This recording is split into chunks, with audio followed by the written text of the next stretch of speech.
හරි හයිඩ්‍රජන් හරි nitrogen.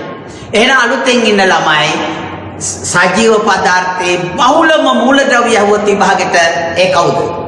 Oxygen 65%. සජීව පදාර්ථයේ ජීවිසයි ගුණගෙන දෙවෙනි මූලද්‍රව්‍ය කවුද? කාබන් 100 කියන්න බලන්න 18යි. තුන්වෙනි තැන ගන්නා මූලද්‍රව්‍ය හයිඩ්‍රජන් 10%යි. හතරවෙනි තැන ගන්නා මූලද්‍රව්‍ය 3%යි කවුද? නයිට්‍රජන්. එහෙනම් ඔක්සිජන්, කාබන්, හයිඩ්‍රජන්, නයිට්‍රජන්. ඔය පිළිවෙල මතක තියාගන්න. ඉතිරි මූලද්‍රව්‍ය 25න් 4යිනේ මං කිව්වේ. ඊටු සියල්ලම 104යි. දැන් හරිනේ. ඔන්න ඕක මං කළා. අලුතෙන් සම්බන්ධිච්ච ළමයින්ට ගැටුවක් නැහැනේ. ඔක් කළා. මං ඊට පස්සේ කළා මෙන්න මෙතන ඉඳලා පාඩම වැදගත්. සජීව පදාර්ථය ගොඩනැගිලා තියෙනවා සංයෝග දෙකකින්. එකක් කාබනික සංයෝග, එන අනිත් එක මොකද්ද? අකාබනික සංයෝග. Organic compound, inorganic compound. එතකොට අපිට මෙතෙන්දී වඩා වැදගත් වන්නේ කාබනික සංයෝග. එහෙනම් දරුවනේ ඔබේ ජීවිසයිල. ඒ කියන්නේ සජීව පදාර්ථය ගොඩනැගෙනවා ප්‍රධාන වශයෙන් කාබනික සංයෝග 4කින්. ඒ 4ක් ජෙසති කළා. 1 කාබෝහයිඩ්‍රේට්, 2 ප්‍රෝටීන්, 3 ලිපිඩ, 4 නියුක්ලික් අම්ල. එහෙනම් අද අලුතෙන්ම සම්බන්ධිච්ච ළමයි මෙතන ඉඳලා පාඩම අරන් යන්න. සජීව පදාර්ථය කිව්වේ මොකද්ද? ජීවිසයිල. හරිද? එතන සජීව පදාර්ථය ගොඩනැගී තියෙන කාබනික සංයෝග 4යි. ඒ කාබනික සංයෝග 4ට පොදුවේ කියනවා ජෛව අණු. මොකක් කියලාද කියන්නේ? ජෛව අණු. එන ආදරණීය ළමයි සජීව පදාර්ථය ගොඩනැගී ඇති ජෛව අණු 4 කුමක්ද? කාබනික සංයෝග 4 කුමක්ද? 1 කියන්නේ කාබෝහයිඩ්‍රේට්, 2 ප්‍රෝටීන්, 3 ලිපිඩ, 4 නියුක්ලික් අම්ල. නාස්ටික් අම්ල කියන්නේ අපි ඔය පස්සේ කතා කරමු. ගැටුවක් නැහැ. ඔය 4 මතකනේ. රයිට්. ඔන්න දරුවනේ ඔය 4 ඉඳලා අපි එක එක ඉගෙන ගන්න යන්නේ. ඔය 4 කරාම ප්‍රධාන වශයෙන් පාඩම ඉවරයි. අකාබනික සංයෝග බොම් පොඩ්ඩයි. හරි? රයිට්. ඔන්න එහෙනම් ආදරණීය ළමයි අර අලුතෙන් ආපු ළමයි ටිකෙන් නම් පැත්තක් නැහැ. පැති භාගයක් ඔන්න තුනෙන් පග්ගක් විතර තියලා 4න් 3ක් විතර වගේ තියලා මාතෘකාව දාන්න කාබෝහයිඩ්‍රේට්.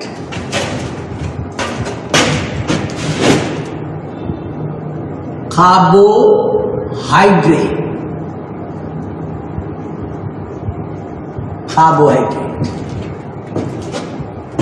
ඔන්න අද පාඩම. හොඳට අහන්න. මං ගිය සතියේ කියවනේ පාඩම මතක් කරලා දෙනවා කියලා දැන් ඔක් කරානේ. එහෙනම් මං ආයෙ එක සැරයක් කියන්නද? එහෙනම් මෙන්න බලන්න. සජීව පදාර්ථය කියන්නේ මොකටද?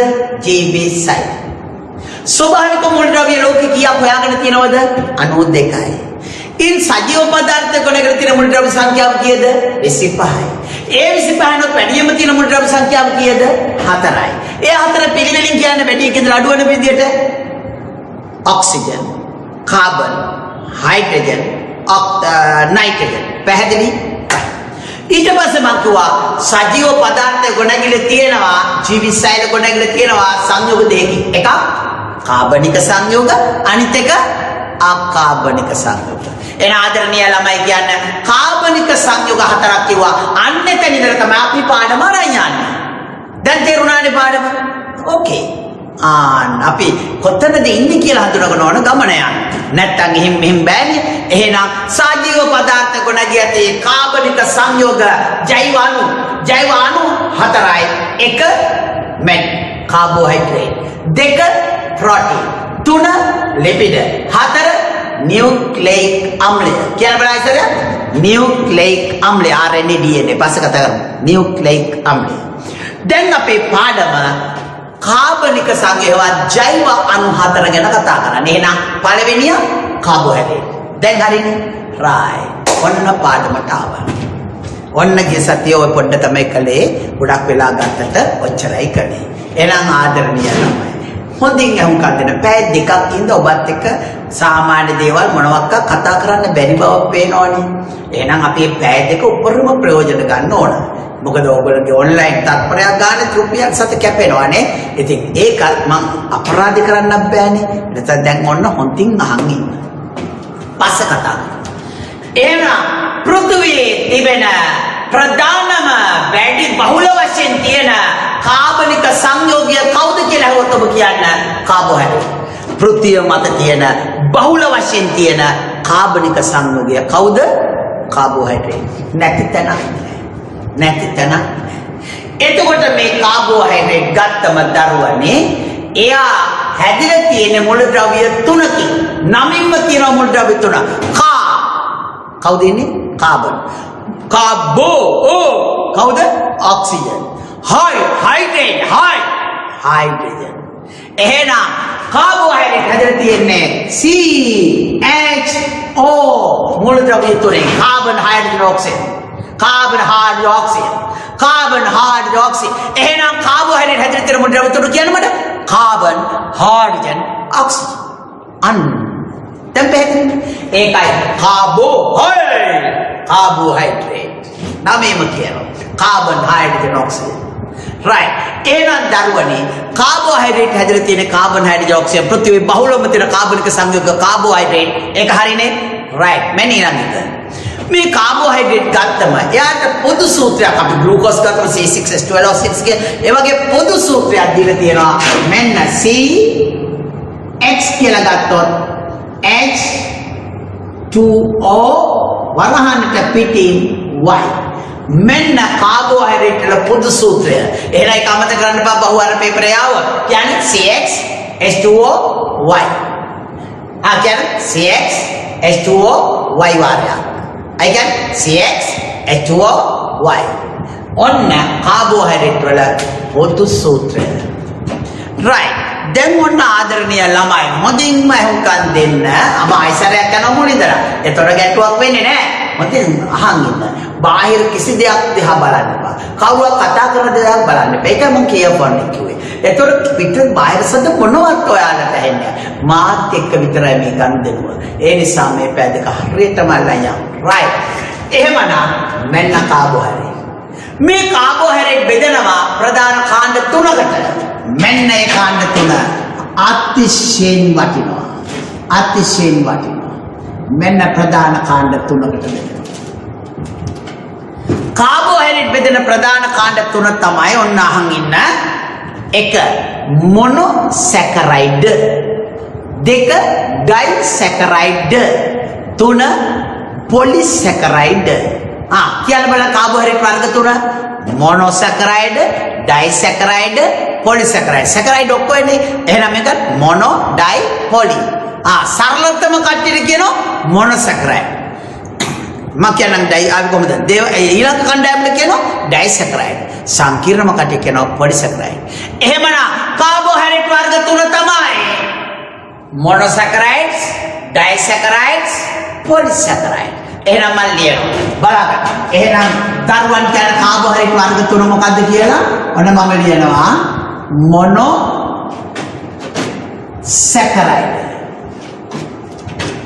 මොනොසැකරයිඩ්. දෙවෙනි වර්ගය කියන්න මට. ඔයගොල්ලෝ කියන්න එපා. ඩයිසැකරයිඩ්.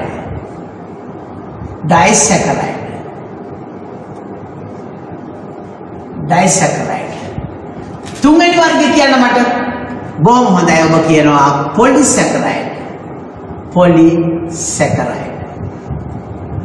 ඔන්න දැන් තමයි ගමනක් යන්න හදන්න. ඔන්න හොඳින් අහුම්කා දෙන්න. මේකේ සූත්‍රයනේ මම පස්සේ දැනගන්න ඕනේ කියලා පොඩ්ඩකට මකනවා.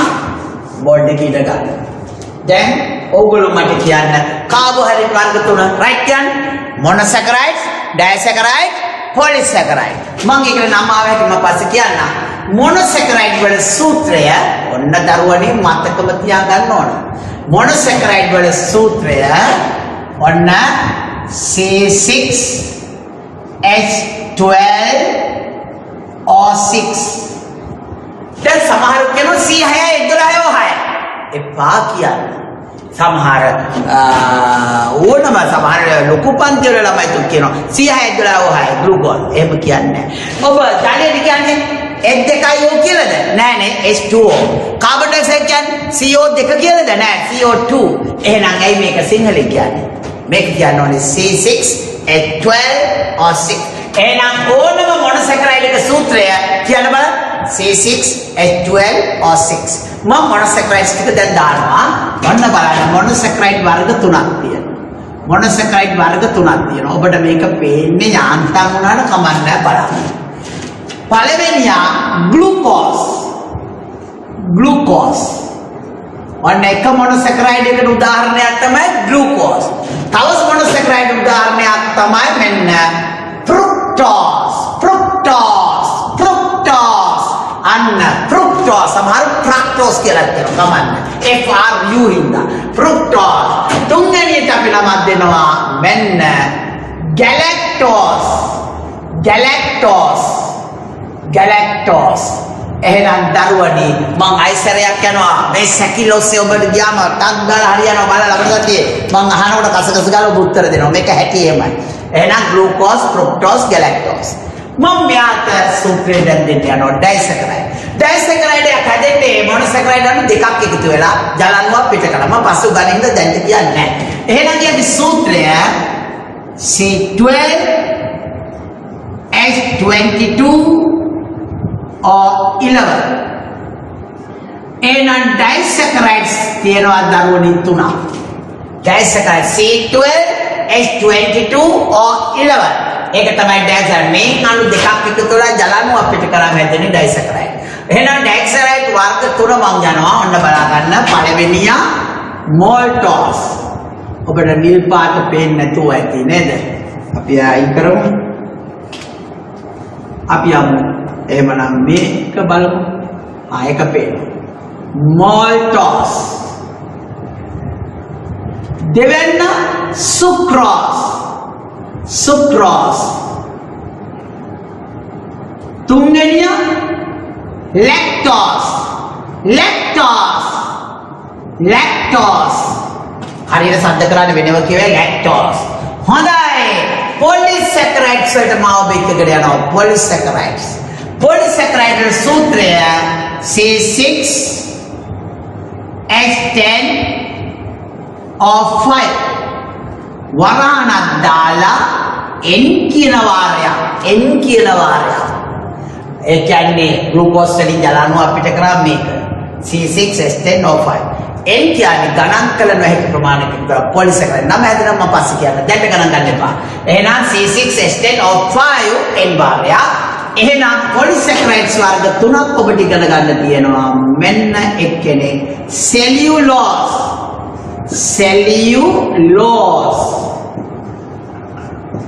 තව එක්කෙනෙක් ඔබට මම දෙනවා ග්ලයිකෝජන්. මයිකට දාන්න පිස්ටේ කියලා. තුන්වෙනියට දානවා ග්ලයිකෝජන් කියලා. අපි මේක මාරු කරා නම් හොඳයි කියලා හිතෙනවා. මොකද මුලින්ම මේ දෙනකට යන හින්දා අපි උඩටම ගමු පිස්ටේ. මෙන්න පිස්ටේ. දෙකට ගමු සෙලියුලෝස්.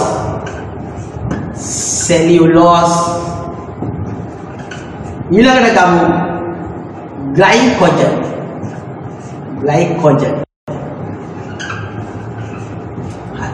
මෙන්න මේ සැකිල්ල ඔබේ ළඟ තියෙනවා නම් මේ පාඩමේ කාබෝහයිඩ්‍රේට් ගැන ඔබට ගැටලුවක් ඇති වෙන්නේ නැහැ. හරිනේ. එහෙනම් ආදරණීය ළමයි දැන් නිකන් ඔළුව නිකන් ගිහිල්ලා මොනවා හරි වෙලා වගේ බලන්න මේ මොකද උගන්වන්නේ කියලා මම සරල කරන්න. දැන් මාත් එක්ක කතා කරමු. සජීව පදාර්ථය කියන්නේ ජීවිසයි. ඒ ගොඩනැගිලා තියෙන කාබනික සංයෝග වලට කියනවා ජෛව අණු කියලා. ජෛව අණු කීයක් තියෙනවද? 4යි. කියන්නේ ජෛව අණු 4 කාබෝහයිඩ්‍රේට්, ප්‍රෝටීන්, ලිපිඩ, නියුක්ලික් අම්ල. ඒකෙන් එහෙනම් අපි ඉස්සෙල්ලම ඉගෙන ගන්න කවුද? කාබෝහයිඩ්‍රේට්. මෙන්න කාබෝහයිඩ්‍රේට්. එතන කාබෝහයිඩ්‍රේට් නම කියන විදිහට හැදලා තියෙන මොනවයින්ද? කාබන්, හයිඩ්‍රජන්, ඔක්සිජන් වලින්. පෘථිවිය මත තියෙන බහුලම කාබනික සංයෝගය කවුද? කාබෝහයිඩ්‍රේට්. එතකොට එයාගේ පොදු සූත්‍රය මම ඔබට දුන්නා CH2O Y වාරය. ඊළඟට මං කිව්වා මෙන්න මේ කාබෝහයිඩ්‍රේට් කාණ්ඩ තුනකට අපිට වර්ග කරනවා කියලා. එහෙනම් ඔන්න ඔතන ඉඳලා හරියට කියන්න ඕන. ඔන්න ඔයගොල්ලෝ ඉන්නේ තොල් මතුරන්න, සද්ද කරන්න කමක් නැහැ. ඒක තමයි ඉගෙන ගන්නවා කියන්නේ. නිකන් අහන් ඉන්න එක නෙවෙයි. ඔතන කවුරු හිටියත් නැත්තත් ඔබ කතා කරන්න. තනියම ඉන්න තරමට හොඳයි. එතකොට අනිත් අය ඉන්න හින්දා තමයි කතා කරන්න හිතෙන්නේ නැහැ. ලැජ්ජයි වගේ. එහෙම එකක් නැහැ. පන්ති කාමරේ කියලා හිතන්න. දැන් ගුරුවරයා කතා කරන ඔබ දොඩවන ඕනේ මක් හරි අන්නේ වගේ. right කියන්න කාබෝහයිඩ්‍රේට් බෙදෙන කාණ්ඩ තුන. number 1 මොනොසැකරයිඩ්. ඒක තමයි සරලතම අවස්ථාව. number 2 ඩයිසැකරයිඩ්. ඩයි කියන්නේ දෙකට. මොනොසැකරයිඩ් දෙකක් එකතු වෙලා හැදෙලා තියෙන ඩයිසැකරයිඩ්. තුන පොලිසැකරයිඩ්. පොලිසැකරයිඩ් කියන්නේ මොනොසැකරයිඩ් ගණන් කළ නොහැකි ප්‍රමාණයක එකතු වුනම පොලි. ඔබ බහුආයක ඉගෙනගෙන මතකනේ බහුආයක පොඩි බන්දි අන්නේ වගේ පොලිසැකරයිඩ්. එහෙනම් සරලතම අවස්ථාව මොනොසැකරයිඩ්. එයින් දෙකක් එකතු වුනම ඩයිසැකරයිඩ්. ගණන් කළ නොහැකි ප්‍රමාණයක් එකතු වුනොත් මොනොසැකරයිඩ් ඒවා පොලිසැකරයිඩ් කියලා කියනවා. right එහෙනම් ඔන්න මොනොසැකරයිඩ් සූත්‍රය මම කියන්නේ C6H12O6 උදාහරණ glucose fructose galactose මේටි ඩයිසැකරයිඩ් සූත්‍රය කියන්නේ C12H22O11 එයාගේ උදාහරණ වර්ග මොනවද ඔබට කියන්න බලන්න maltose sucrose lactose ඊළඟට පොලිසැකරයිඩ් C6H10O5 එන්වාරය ඒ පොලිසැකරයිඩ් වර්ග මොනවද Pistia, cellulose, glycogen. Pistia, cellulose, glycogen. මෙන්න සැකිල්ල. එතකොට මේ එක එක ඉගෙන ගත්තම කාබෝහයිඩ්‍රේට් වල. දැන් පාඩම තේරෙනවනේ. දැන් පාඩම අමාරු නෑනේ. එක සැරයක් ගමන් මේකට යනවා. තාම මං ගන්නේ නෑ. මේ සැකිල්ල දෙන්න විතරයි යන්නේ. ඊට පස්සේ මම මොනොසැකරයිඩ් වලින් ඔබත් එක්ක පාඩම යනවා. දැන් හරිනේ. දැන් යකට ගන්න එපා. තාම මම හරියට ඉගෙනලා නෑ. මම ඔබට සැකිල්ල දුන්නා විතරයි. මෙන්න අපි යන ගමන. මේක තමයි අපි ඉගෙන ගන්න. හැබැයි එකින් එක දැන් යනකොට කාබෝහයිඩ්‍රේට් ඉවරයි. දැන් තේරුණානේ? yes. එහෙනම් ආදරණීය ළමයි කාබෝහයිඩ්‍රේට් බෙදපු කාණ්ඩ තුන දන්නවා. ඒවයි සූත්‍ර දන්නවා. ඒවට අදාළ නිදසුන් දන්නවා. ඒව ටික ඉගෙන ගත්තම කාබෝහයිඩ්‍රේට් ඉවර වෙනවා. හරි? එමින් යන්න. හදිස්සි නෑ. right. අපි 9 වසරක් මම ඔබට අද කියන්නේ එවෙලේ ලියන ප්‍රශ්න දෙනවා ටියුන්ස් ගාලා දුන්නම පොත් බලන්න වැඩි හොඳයි දැන් ලියන එක. ඔහොම ඒ පාඩම් ටිකක් ගමු. කොයි වෙලේ කාර්යයක් ගිහින් දුවත් එක ලකුණු ගන්න ඔබට පුළුවන්. right. නැත්නම් දෙමාපිය හිතනවානේ අපි 10ට යනකොට 9 ළමයින්ට 9 විභාගයක් ඉස්කෝලේ තෝ කොහොමද අපි මුහුණ දෙන්නේ කියලා. ඒකට ළමයා අතහැරලා නැහැ. yes. ලියන්න. එහෙනම් අදම සම්බන්ධ වෙන ළමයි ඔබ මුල් පිටුවෙන් පැත්තක් තියුවකම නම් තිතුරු වෙනවා ඒ නිසා අග රෝල් 5ක් 6ක් ඉඳලා පටන් ගන්න මාතෘකාව කාබෝහයිඩ්‍රේට් එතෙන්ටනකම් අවගන්න පුළුවන් ජෛව අණු 4 ගිය සතියේ දුන්නා එහෙනම් ඒ 4න් කාබෝහයිඩ්‍රේට් තමයි අද මාතෘකාව අනිත් ළමයි ගිය සතියේ හිටපු ළමයි කෙලින්ම කාබෝහයිඩ්‍රේට් කියලා මාතෘකාව දානවා හරිනේ හරි ඔන්න එහෙනම් ලස්සනට ලියන්න නෝට් එක පිරිසිදුයි එදිනදා දෙන ප්‍රශ්න ලියන වෙනම පොතක් ඕන මම ඒ වෙලාවට කියන්නම් ඊළඟට මේ පොතේ නෝට් එක ලස්සනට තියෙනවා ආයි මොනවත් නැහැ පින්තූර මොන හරියනවා නම් ඔබට ඒවා පාට කරන්න සිදු වෙනවා පින්තූර කියන එකට වඩා හොඳයි ඩයග්‍රෑම් හොඳයි දැන් එන ලස්සනට යන්න කාබෝහයිඩ්‍රේට් පෘථිවියේ ඇති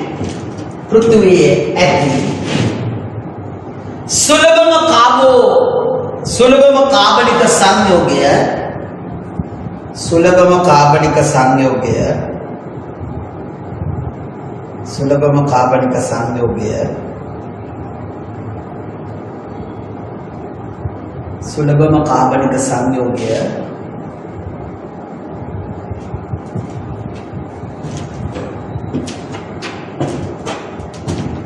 कार्बनिक संयोग्य कार्बोहाइड्रेट वे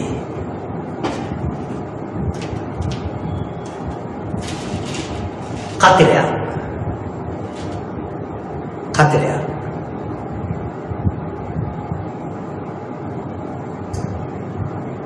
සෑදී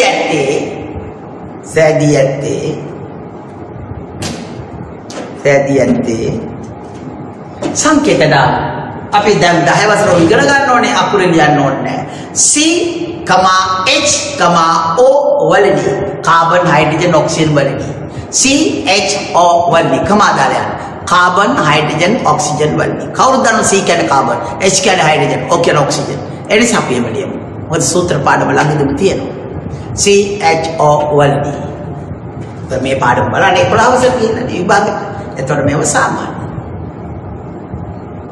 කතරයක්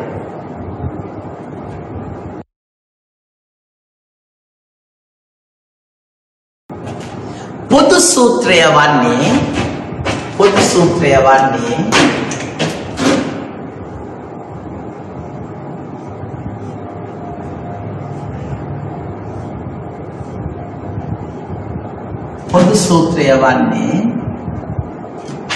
හරියට ලියන්න බලන්න මෙන්න කළු පාටේ ලියන්න බහුවර්ණ පේපර් එනවා CX ඒවා කැපිටල් නෙවෙයි C capital X simple CX වරහණක් දාලා ඇතුලේ ලියන්නේ H2O ජලීය සූත්‍රය නම් මේ ජලය නෙවෙයි H2O CX වරහන් තුල ලියන්නේ H2O වරහන්ට පිටින් ලියන්න Y පහළ වරහන්ට පිටින් පහළ Y වාරය එන CX H2O Y වාරය හරිනේ දැන් මේක අමාරුවෙන් හරි බලන්න right පොදු සූත්‍රය මේක ලියලා වේ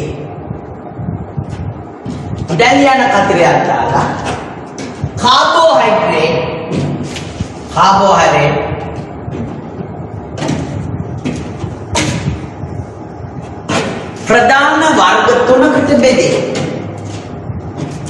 ප්‍රධාන වර්ග තුනකට බෙදේ කාබෝහයිඩ්‍රේට් ප්‍රධාන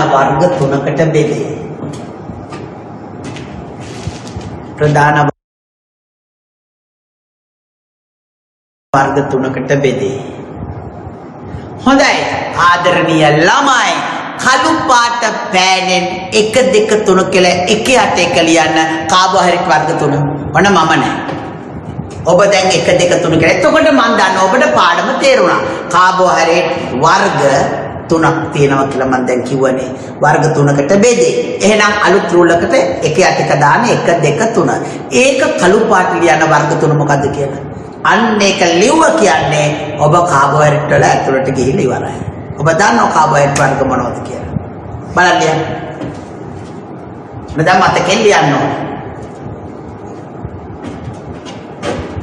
මේ O level පන්ති ඔබ ඉන්නේ ඔබ හරි වාසනාවන්තයි ඔබ O level දැන් මේ 10 11 තමයි විභාගෙට එන්නේ මහ විභාගෙට එන්නේ අපස සාමාන්‍ය පෙළට එන්නේ ඒ නිසා ඒ notes ලස්සන තියාගන්න මං හිතන ඔබ ලියන්නේ නැති කියලා එක මොනොසැකරයිඩ්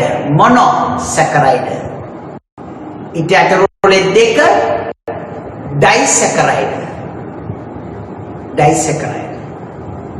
ඊට අතරේ තුන පොලිසැකරයිඩ් ලිවනේ right දැන් ඔය තුන් දෙනා සැකිල්ල අපි ගත්තොත් පාඩම් කරන්න ලේසි ඡේදකෙ ලියන්නේ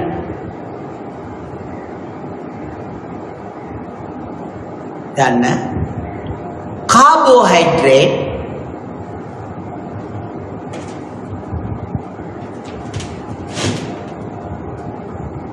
පහත ආකාරයට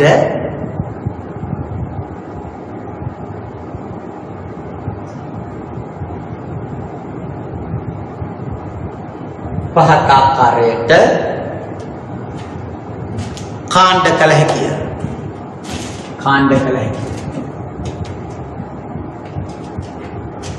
ඔන්න දරුවනි ඔබට ලස්සනට මේ පොතේ මේක කරන්න බැරි නම් කටුපතක් තියෙනවනේ අර ඕගොල්ලෝගේ ප්‍රශ්න පොත මං හිතනවා අද ප්‍රශ්න හදලායි කියලා තමන්ගේ ප්‍රශ්න පොත මගේ ප්‍රශ්න පොත නෙවෙයි ඕගොල්ලෝගේ ප්‍රශ්න පොතේ අග පිටුවේ මේ ටග්ගාල මේක ඇඳලා දාලා ඉක්මනට අපේ ඔන්ලයින් එක නතර වුණාම ලස්සනට ඔතන ඔක එන්ටර් කරගන්න. හැබැයි එහෙම නැතුව ඉක්මනට කරන්න හැකියාව තියෙනවනම් ඔතනම කරන්න. ප්‍රශ්නයක් නැහැ. මට ඕනේ අර ලස්සනට බෙදලා වෙන් කළා මෙන්න කාබෝහයිඩ්‍රේට් මොනොසැකරයිඩ් කළේ ඉතින් ඉවර කළා ඩයිසැකරයිඩ් වලට. නැති ඊට මදිව.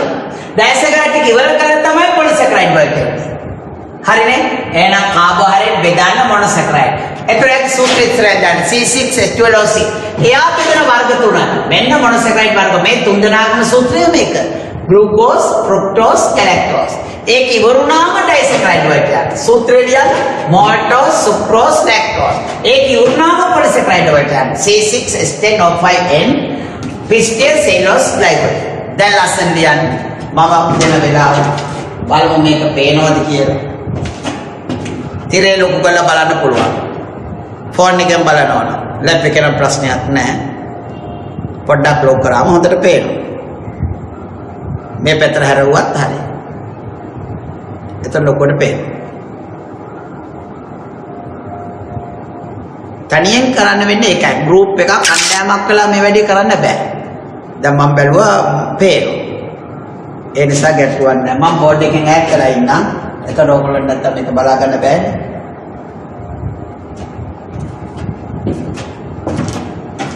පොඩ්ඩක් ඉරේ ලොකු කරාට කමක්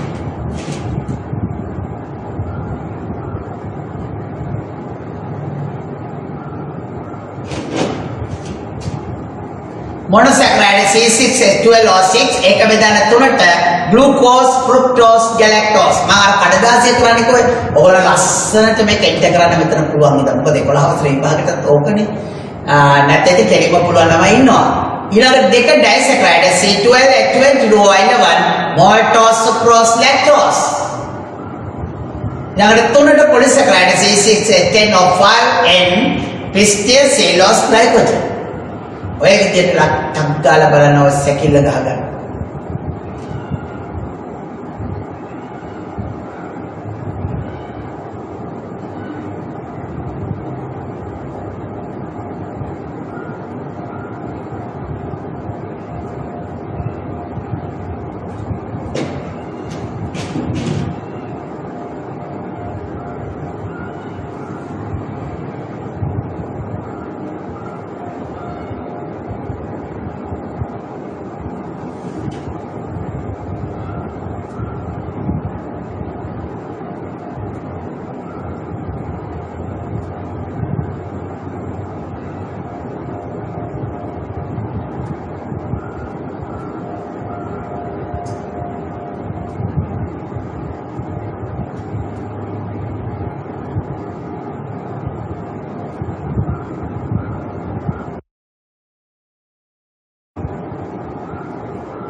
හරිද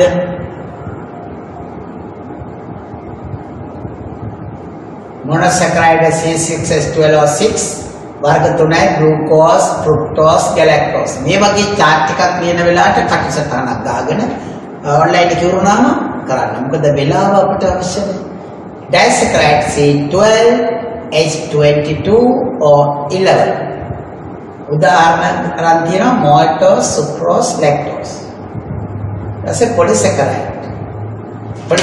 කියලා ඉවන කමක් නැහැ සිංහලේ ඉංග්‍රීසි වලින් කියන පොලිසැකරයිඩ්ස් C6H10O5 වරහන්ට පිටින් N පිස්ටේ සෙලියුලෝස් ග්ලයිකෝජන් පිස්ටේ සෙලියුලෝස් ග්ලයිකෝජන්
මං හිතන්නේ මීට වැඩි වෙලාව අවශ්‍ය නැහැ කියලා. වෙනදට වැඩි අපිට වෙලාව දෙන්න වෙනවා දැන්. හදිස්සියේ ළමයිල ලියා ගන්න බැරි වෙලා තුනොත් පුළුවන් ළමගේ WhatsApp කරලා ගන්නකෝ පිච් එක. එතකොට ඕගොල්ලන්ට පුළුවන් ඒ ටික එන්ටර් කරගන්න. මහා මාරු වැඩ නෙවෙයි. දැන් ගොඩක් වෙලාව දැන් අපිට දෙන්න ඕන ඔයගොල්ලෝ මාත් එක්ක පන්ති කාමරේ ඉන්නවා මෙච්චර වෙලාවක් ඕන වෙන්නේ. බෝඩ් එක ටිකක් ඕගොල්ලන්ට ස්ක්‍රීන් එක පුංචිලා යනකොට අඩුයිනේ පේන්නේ. හරිනේ. එන ඇතිනේ. රයිට්. ඔන්න එහෙනම් මම දැනට ඔයගොල්ලෝ මේක මතක තියාගන්න. ඩයිසැකරයිඩ් පොලිසැකරයිඩ් මකන. ඔන්න ඩයිසැකරයිඩ් මැකුවා. ඒක හිතේ තියාගන්න උනා. අපිට වැඩේට බෝඩ් එක ඕන හින්දා පොලිසැකරයිඩ් මකන. හරි. දැන් ඔයගොල්ලෝ මාතෘකාවක් දාන්න මොනොසැකරයිඩ් කියලා. දැක්කනේ අන්න කාබෝහයිඩ්‍රේට් වල වර්ග තුන මොනොසැකරයිඩ් ඩයිසැකරයිඩ් පොලිසැකරයිඩ් මම ඉස්සෙල්ලා මොනොසැකරයිඩ් ගැන කතා කරා. දැන් මොනොසැකරයිඩ් කියලා මාතෘකාව දාන්න.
හරි. එහෙනම් දරුවන් මේ කෝල්ස් වලට ආන්සර් කරන්න තමයි විනාඩි දෙක ගියේ. අපි යමු එහෙනම් කාබෝහයිඩ්‍රේට් වල පළවෙනි කාණ්ඩය වර්ගය මොනොසැකරයිඩ්ස් වලට පෑන තියන්න. හොඳයි. මොනෝ කියලා කියන්නේ සාමාන්‍ය අපි දන්නවා මෙතෙන්දි කාබන් ඩයොක්සයිඩ්. ඔක්සිජන් දෙකකට කියනවා ඩයි. ඒ නිසා carbon dioxide carbon dioxide. Carbon එක ඔක්සිජන් නම් කාබන් මොනොක්සයිඩ් කාබන් මොනොක්සයිඩ්. අපි ඉස්සරහට අපි ඉගෙන ගන්න. ඉතින් ඒ නිසා මතක තියාගන්න කාබෝහයිඩ්‍රේට් ගොඩනගී තියෙන මූලික තැනුම් එකක මොනොසැකරයිඩ්ස්. ඊට වඩා පහළ එකක් නැහැ. එහෙනම් ඕනම කාබෝහයිඩ්‍රේට් එකක් ගත්තොත් ඒක හැදිලා තියෙන මූලික තැනුම් එකකේ කවුද හුවත් ඔබ කියන්නේ මොනොසැකරයිඩ් කියලා. ඒ නිසා මොනොසැකරයිඩ් තවත් අපි නමක් දෙනවා. ඒවා රසයෙන් බොහෝ විට පැණි රසයි. බොහෝමයක්ම පැණි රසයි. මේවා සරල සීනි කියලා අපි හඳුන්වනවා. එහෙනම් මොනොසැකරයිඩ් ගැන මොනවද දන්නේ? කාබෝහයිඩ්‍රේට් ගොඩනැගෙන මූලික තැනුම් එකක. බොහෝමයක් පැණි රසයි. මේවා හඳුන්වනවා සරල සීනි කියලා. ඊළඟට මේවා ස්පටික වශයෙන් ලැබෙනවා. කැට වශයෙන් ගන්න පුළුවන් ස්පටික. ඒ වගේම මම ඔබට කිව්වා බොහොමයක් පැණි රසයි කියලා, සරල සීනි කියලා හඳුන්වනවා කියලා. ඒවයේ උදාහරණ ලෙස වර්ග තුනක් ඔබට හඳුන්වා දෙනවා මොනොසැකරයිඩ්. ඔබ කැමට අරන් තියෙන මීට පෙර ඔබ දන්න ග්ලූකෝස්. ඊළඟට ෆ්‍රුක්ටෝස් අපි ඒ තුන ගැන කතා කරනවා. අනිත් එක නම් ගැලැක්ටෝස්. ඔන්න මොනොසැකරයිඩ්ස් ටික. ඒ තුන්දෙනාගේම සූත්‍රය C6H12O6 මේ අංක සූත්‍රය සමාන වුණාට හැබැයි දරුවනේ බිව්ව සූත්‍රය කෙනෙකුට වෙනස්. මට තත්පර දෙකක් දෙන්න.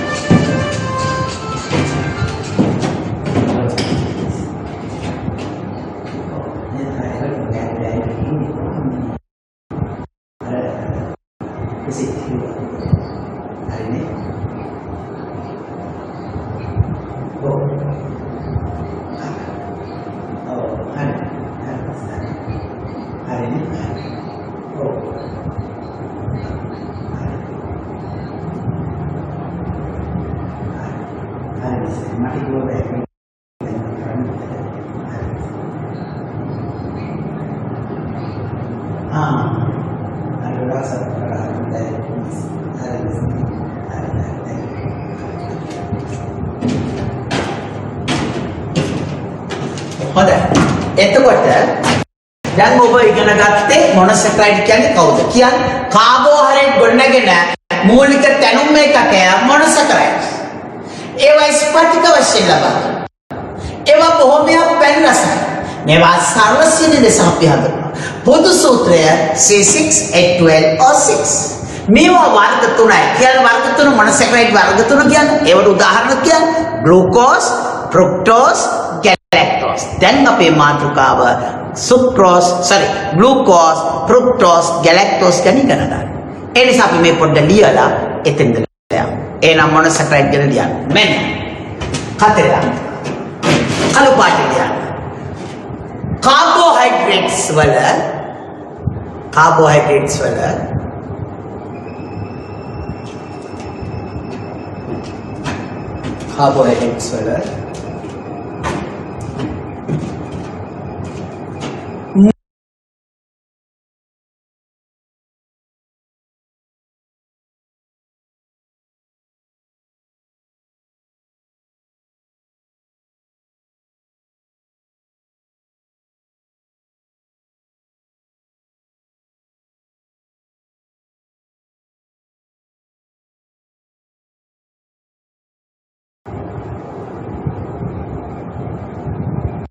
ස්පටික කැට වශයෙන් ස්පටික ලෙස ලබාගත හැකියි.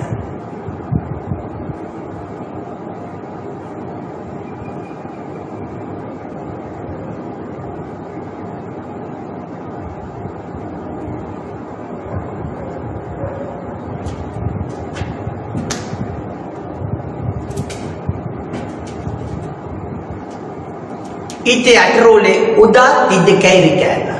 ඔන්න මොනොසැකරයිඩ් වලට උදා. ඒක එකයට ලියන්න ඕනේ නැහැ.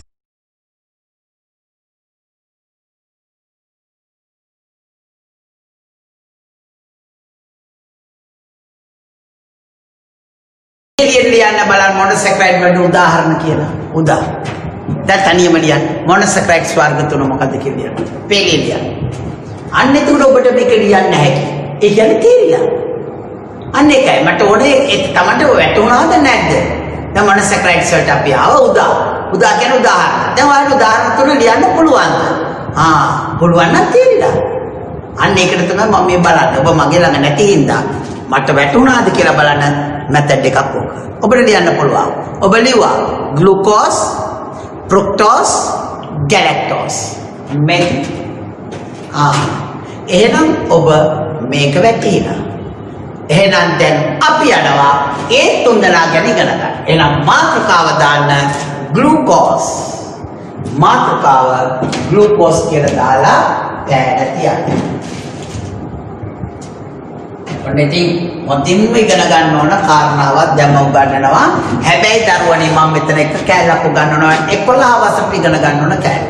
ඒ හින්දා ඔළුව නරක කරගන්න එපා. ඔක ඔතන ලියලා තියන්න.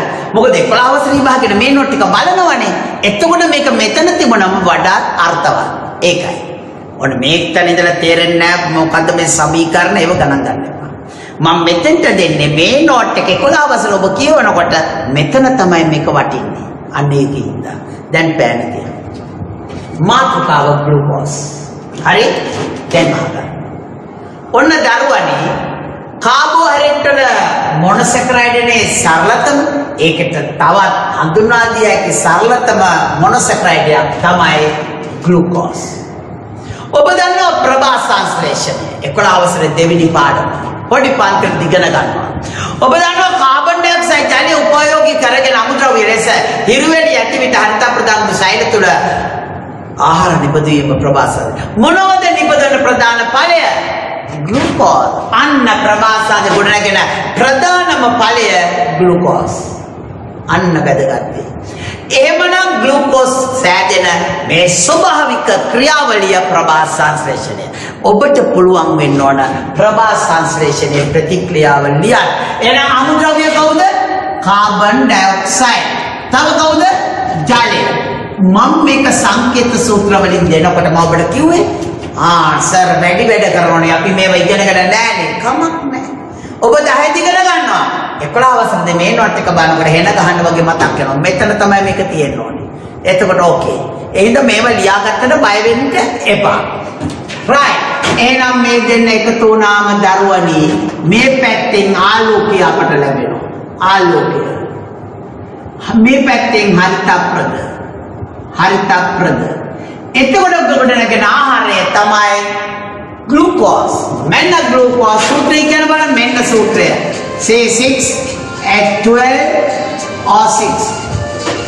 ධන පිටවෙන වායුව තමයි ඔක්සිජන්. right. සත්පලයක් හොඳ දරුවෝ මට දෙන්න.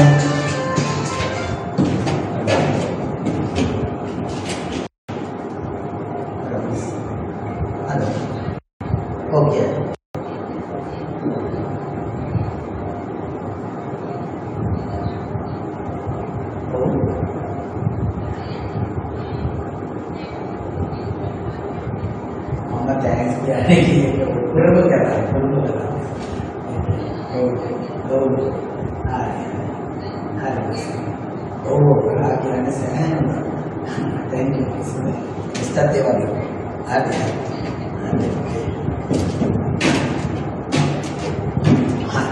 ඉතින් දරුවනේ කාබන් ඩයොක්සයිඩ් ජලය ආලෝක හරිතපද හමුවේ ග්ලූකෝස් නිපදවන මේ ක්‍රියාවලියට කියනවා ප්‍රභාසන.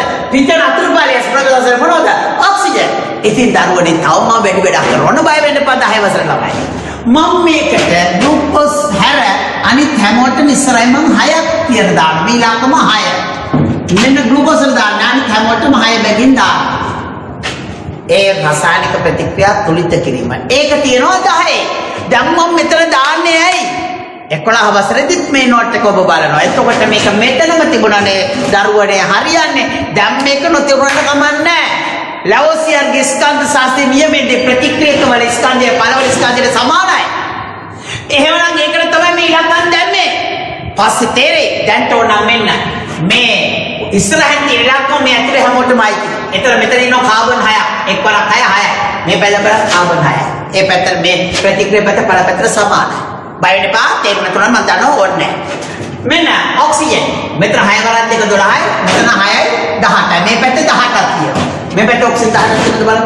මෙතන 6යි 6 වරක් 2 12යි 18යි. එහෙනම් මේ පැත්තේ ඔක්සිජන් අර පැත්තේ ඔක්සිජන් සම්බරයි. තුලත් අන්න රසායන ප්‍රතික්‍රියා තුලිත කිරීම අනාගතය ඉගෙන ගන්න. ඊළඟට හයිඩ්‍රජන්. මෙතන ඊළඟ මෙයාට තියෙන්නේ 6 වරක් 2 12යි. මෙතන හයිඩ්‍රජන් 12යි. ආසයිනේ වම් පැත්ත ප්‍රතික්‍රියක දකුණු පැත්තේ පළ ප්‍රතික්‍රියක පරමාණු සංඛ්‍යාවට පළවල පරමාණු සංඛ්‍යාව සමාන. මේකට කියනවා රසායනික ප්‍රතික්‍රියා තුලිත කිරීම. දැන් ගන්න නැහැ 10 තියෙනවා. නමුත් දැන් මම මේක නොදෑරියොත් ප්‍රතික්‍රියාව අඩුවක් නේද? එතන ඔබ මේ විදිහට විභාගෙ ලියුවා ලකුණු ලැබෙන්නේ නැහැ නේද? ඒ නිසා දැන් මේ කොනේ නැහැ. ලියලා තියන්න මේ ඕනෙවල් ඔබ ඉගෙන ගන්න 11 හිදී ඔබට ඕන වෙනවා. ඒකින්ද මෙතන ලියන තොන අපි එතන ලියමු. එහෙනම් CO2 ධන H2O ආලෝකය හරියට අතන CH2 velocity. කවුද මේ? ග්ලූකෝස් ධන O2 ඔක්සිජන්. එහෙනම් මේ ඔබට පේනවා ග්ලූකෝස් කියන මොනොසැකරයිඩ් ප්‍රභා සංශ්ලේෂණයේ ප්‍රධානම ඵලය. ඒකයි මට ඕනේ කියලා දෙන්න. තව වැඩක් තියෙනවා. ඒකත් මහත් ධර්ම වැඩක්. දරුවනේ මේ ශාක ඔබට ශක්තිය ලබා දෙන්න මොනතරම් මහන්සි වෙනවද දන්නවද? බලන්න කාබන් ඩයොක්සයිඩ් ඔබ පරිසර දූෂණය කරනවා. දහනය ඉන්ධන දානය ඔබගේ ශ්වසනයෙන් පිට කරන කාබන් ඒගොල්ලෝ උරා ගන්නවා. අරගෙන ඒවා වැදගත් දෙයක් බවට පරිවර්තනය කරනවා. මේක ඔබ ආහාරයට ගන්නවා. එක විදිහට ඔබ ආහාරයට ගන්නවා. ශාක අනුභව කරනවා. එතකොට බිස්කට් එකක් කෑවොත් පිස්ටය ශාක නිපදවපුවා. එහෙනම් අවසානයේ ග්ලූකෝස් බඩපත් වෙනවා. මේ ග්ලූකෝස් වලින් තමයි ඔබ දෛනික ක්‍රියාකාරීත්වයට අවශ්‍ය ශක්තිය නිපදවන්නේ.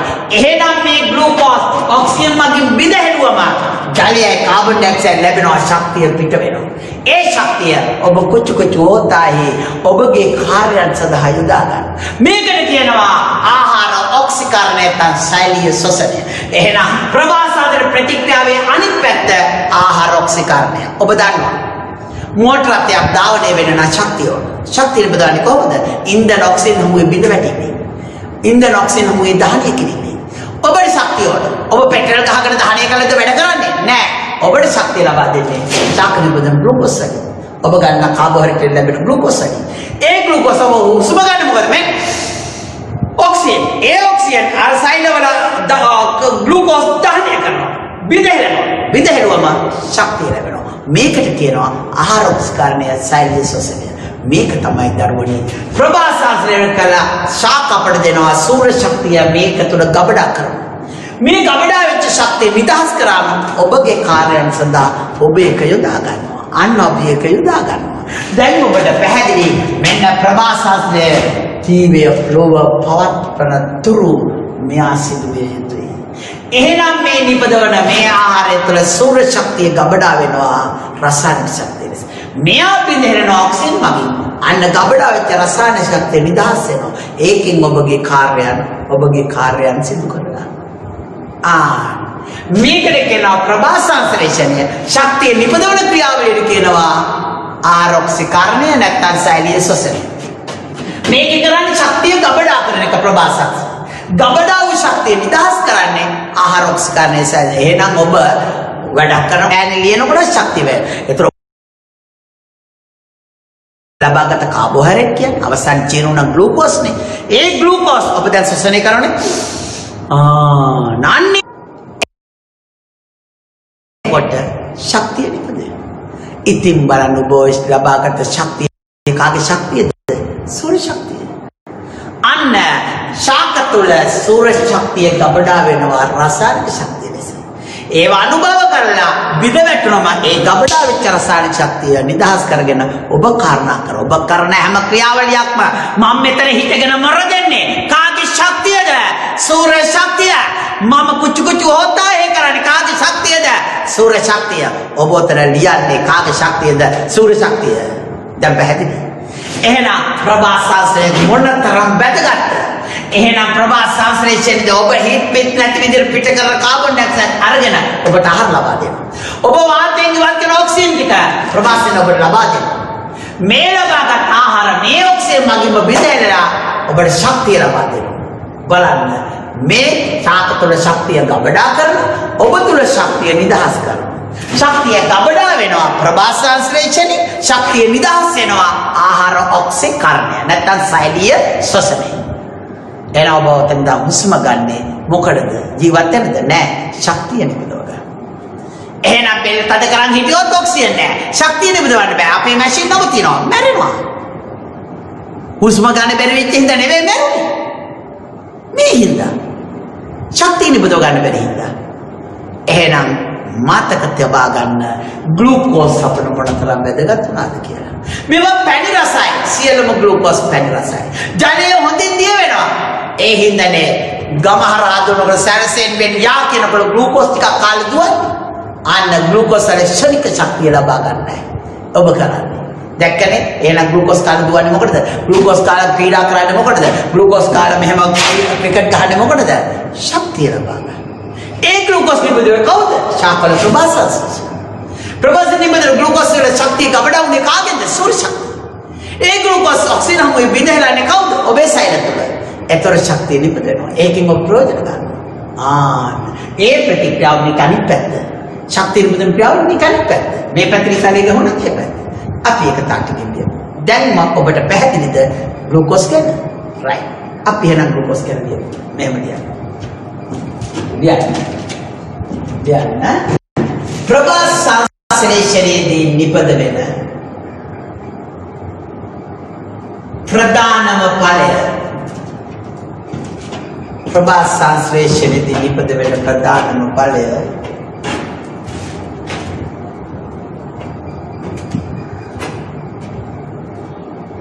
ग्लूकोज में प्रभासंश्लेषण निपटन प्रधान ඵලය ग्लूकोज में හොඳ ළමයි මේක ලස්සට ලියන්න යන්න. CO2 දාන H2O උඩින් ආලෝකය පහළ හරියට C6H12O6 දාන O2 ග්ලූකෝස් වලට හැර අනිත් හැමෝටම 6 බැගින් දාන්න. ඕක ලියලා තියන්නකෝ. දැන් පාඩම් කරන්න එපා ඒක. ඕනේ නැහැ. මම ඕන දවසට කියන්නම්. ඔතන තමයි තිබිය යුතු තැන. එහෙනම් ප්‍රභාසං ප්‍රතික්‍රියාව මෙන්න. ලස්සන ලියන්න වරද්දන්න. 6 කියලා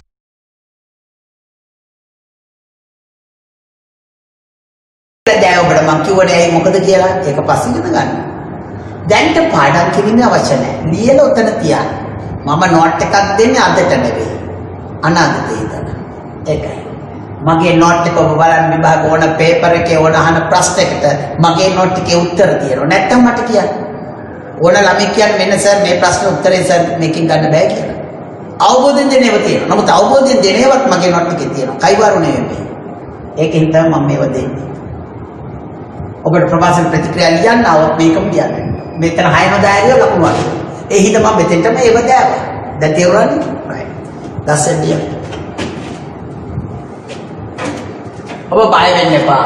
මේ ලියන අතරේ මම කාලේ පාවිච්චි කරන්නේ කොවිඩ්ස් තියෙනවා. කොවිඩ්ස් වලට බය වෙන්න ඕන. හැබැයි ඒක වෙනුවෙන්ම හිත ඉන්න එපා. තමන්ගේ වැඩ ටික කරා යන්න. කොයි වෙලේක හරි මම හිතනවා තා මාසයකින් දෙකකින් අපේ රටේ ගොඩක් දුරට මේක සමනය වෙයි කියලා. මගේ උපකල්පනය කරොත් වර්ධින්නේ නැහැ.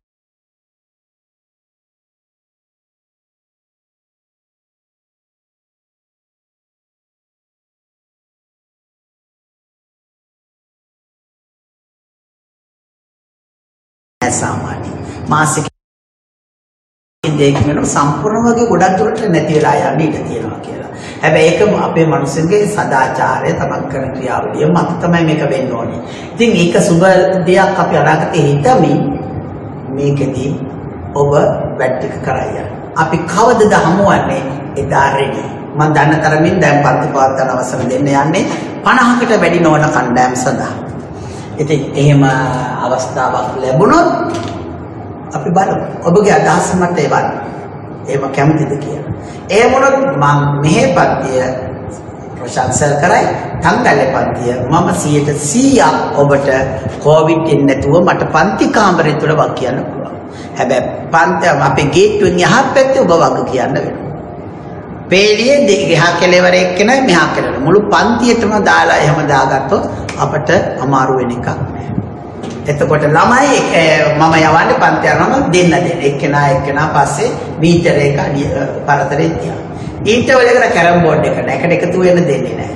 ඒ විදිහට සම්පූර්ණම ආරක්ෂිත ක්‍රම විධාන යොදාගෙන තමයි මම කළොත් පරිදි කරන්නේ. ඉතින් එහෙමනම් ඔබගේ අදහස් මට එවුවොත් ලබන මාසේ මම ඒ විදිහට කැමතියි. නැත්තම් එහෙමනම් මේවත් කරනවා. right දැන් මේක ලියවනේ ඔන්න ග්ලූකෝස් ගැන එක පියවර ප්‍රභාසන ප්‍රධාන ඵලයේ ග්ලූකෝස් ඒක මන් දුන්නා. දැන් කතරයක් ගන්න.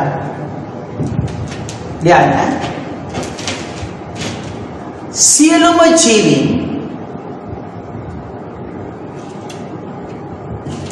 සියලුම ජීවීන් එතන ශාක සතුන් දෙගොල්ලෝ සියලුම ජීවීන්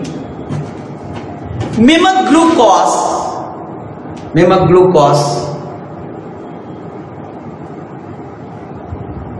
අද ඉන්ටර්වල් නැතුව යන්න හොඳේ.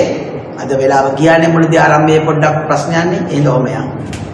සියලුම ජීවීන් මෙම ග්ලූකෝස් ඔක්සිජන් හමුවේ බිඳෙලා දැන් පෙට්‍රල් දහනය කරන්න ඔක්සිජන් ඕනේ අනේ වගේ. ඔක්සිජන් හමුවේ බිඳෙලා ඔබ සසරේ කරන්නේ ඒකට. ඒ ග්ලූකෝස් බිඳෙලා අවශ්‍ය ඔක්සිජන් ගන්නේ. ඔක්සිජන් හමුවේ බිඳෙලා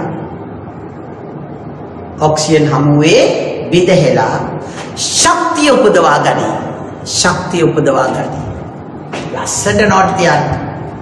ශක්තිය උපදවා ගනී. ඔන්න ජීවිත ශක්තිය උපදවන්න ග්ලූකෝස් ඕන. දැක්කනේ? ප්‍රභාසරේ ගොඩ නැගෙන්නේ ග්ලූකෝස්. ශක්තිය උපදවා ගනී. ඒකටම ලියන්න මෙය කළු පාට ලියන්න. නැත්නම් රතු පාට ලියුවා කමන්නේ මේක හරිය වටිනවා. මෙය ආහාර ඔක්සිකරණය හෙවත් ඔක්සිජන් සමග එකතු වීම ඔක්සිකරණය. ආහාර ඔක්සිකරණය හෙවත්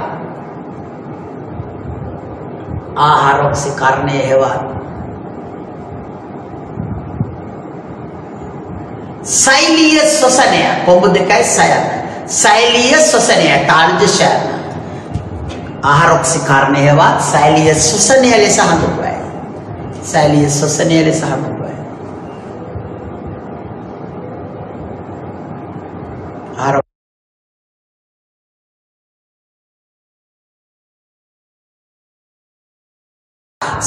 ශ්වසනය ලෙස හඳුන්වයි.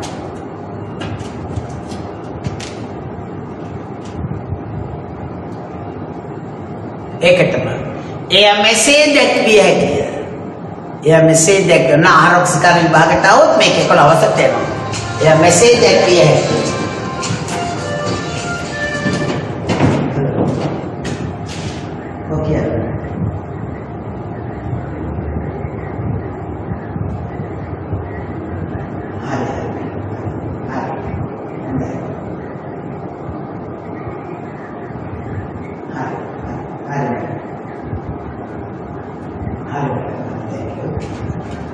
Kiba. Okay.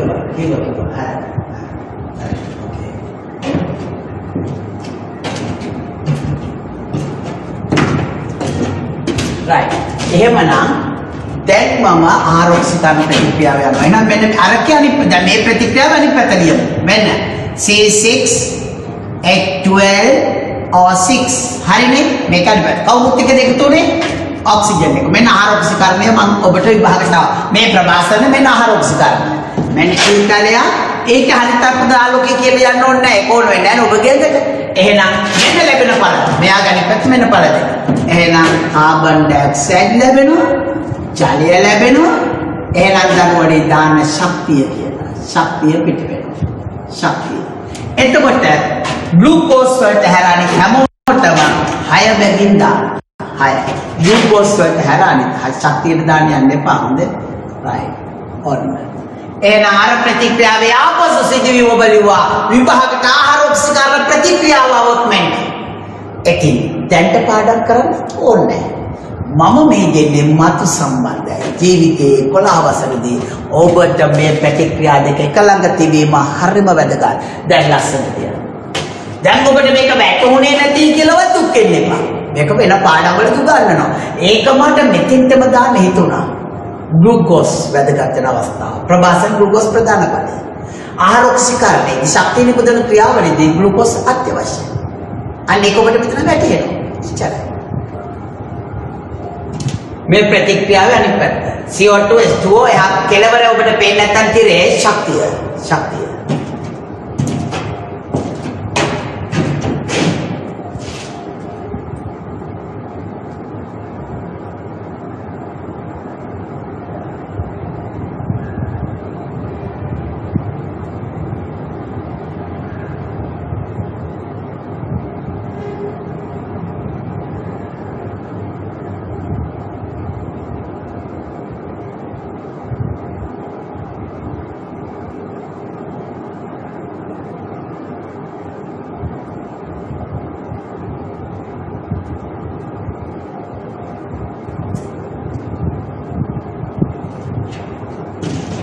අර ඩෙල්ටාට රූලේ ලියන්නේ.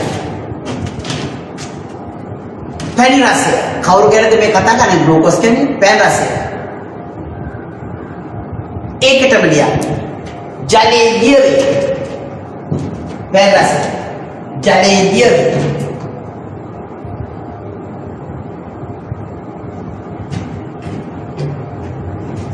ජලයේ දියවේ. පොඩ්ඩක් මේක ලියලා මම කියලා දෙන්නම්. ලියන්න තව කතරයක්.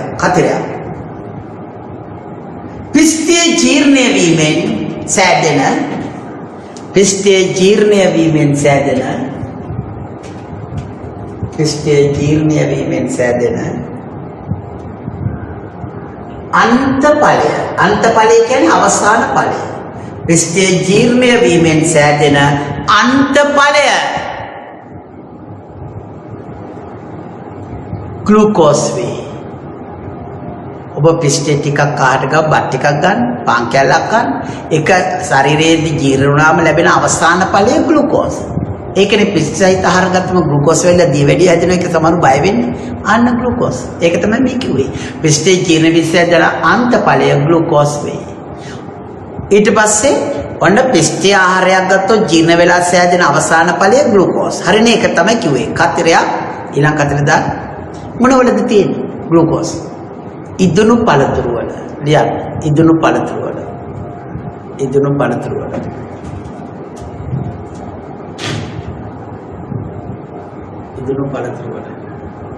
මී පැණි වල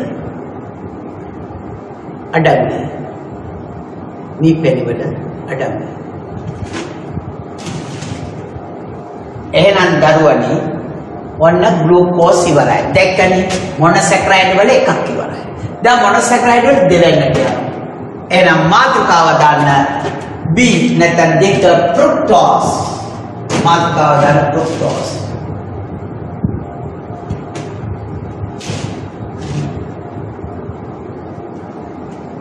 ෆ්‍රුක්ටෝස් ගැන වැඩි අපිට ඉගෙන ගන්න දෙයක් නැහැ. හොඳ ළමයි මෙන්න මේ ප්‍රතික්‍රියා දෙක දැන් පාඩම් කරලා කමක් නැහැ. ඔක වටිනාකම අතිශයින් වටිනවා. හොඳේ ඒ නිසා මේ ප්‍රවාසන ප්‍රතික්‍රියාව මේ ආහාර උපස්කාරය ශක්තිය නිපදවන ක්‍රියාව. මේ ශක්තිය ගොඩනගෙන ප්‍රතික්‍රියාව මේ ශක්තිය නිදහසන ක්‍රියාව. අන්න ඒක ඔළුවේ තියාගන්න. රයිට්. එහෙනම් ෆ්‍රුක්ටෝස් වලට යන්නේ.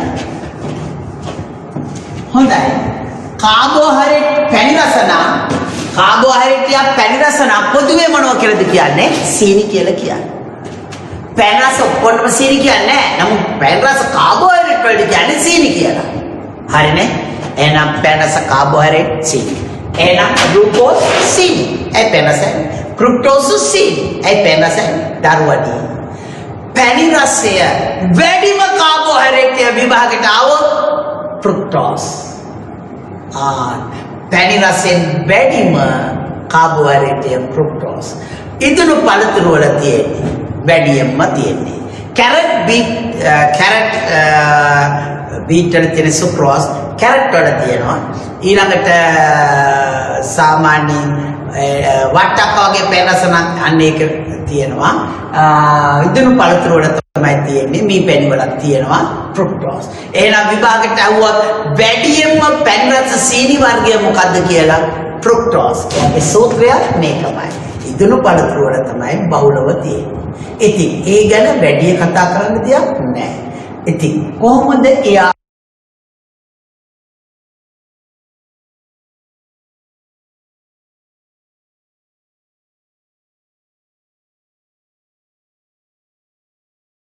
අපි ලබාගන්න ජීර්ණයේදී ඔබ සුක්‍රෝස් ටිකක් අහන්න ගත්තොත් දන්නවද සුක්‍රෝස් කියන්නේ කවුද කියලා?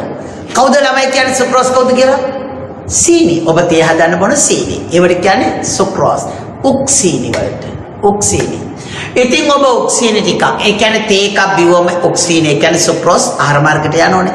ජීර්ණය වුණාම ලැබෙන එක ඵලයක් තමයි ෆ්‍රුක්ටෝස්. එහෙනම් සුක්‍රෝස් ජීර්ණය වීමෙන් ෆ්‍රුක්ටෝස් හැදෙනවා කියලා දැනගන්න. එහෙනම් ෆ්‍රුක්ටෝස් කියන ඔච්චරයි. කියලා මම අහන්නේවට පැන් රසයෙන් වැඩිම සීනි වර්ගය කවුද? හරි. ෆ්‍රුක්ටෝස්. මොනවලද අඩංගු වෙන්නේ වැඩිපුරම ඉදුණු පළතුරු වල. කැරට් වල. ඊළඟට මී පැණි වල. එතකොට කවුරු ජීර්ණය වීමෙන්ද ෆ්‍රුක්ටෝස් ලැබෙන්නේ? සුක්‍රෝස් ජීර්ණය වීම. ඊට වඩා පොඩ්ඩක්වත් ඔබට සුක්‍රෝස් ඕන වෙන්නේ නැහැ. ඉතින් අපි මේ පොඩ්ඩ ලියන්න ෆ්‍රුක්ටෝස් ගැන. ලියන්න. කළු පාටින් විශේෂ පාටකින් ලියන්න. පැන් රසයෙන් වැඩිම සීනි වර්ගය ෆ්‍රුක්ටෝස් වේ. පැන් රසයෙන් වැඩිම සීනි වර්ගය ෆ්‍රුක්ටෝස් වේ.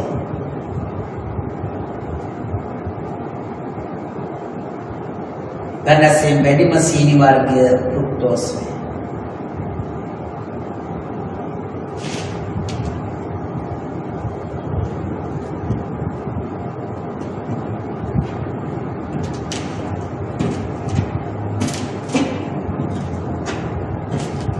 හතරක් සුක්‍රෝස් මම ගැන ඉස්සරහට ගණන ඕනේ සුක්‍රෝස් ඩයිසැකරයිඩ් යන්නේ ඒක එතෙන්දි ගන්න හින්දා දැන්ට ලියන්න සුක්‍රෝස් ජීර්ණය වීමෙන්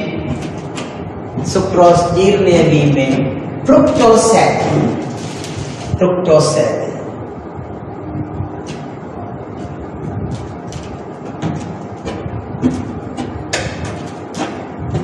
ඊට යටරෝලේ හතරක්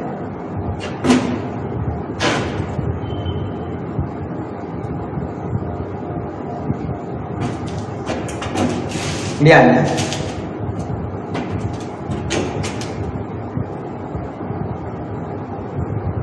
ඉදුණු පළතුරු වල ඔන්ලයින් එකකදී කරන ප්‍රමාණය හරි අඩුයි.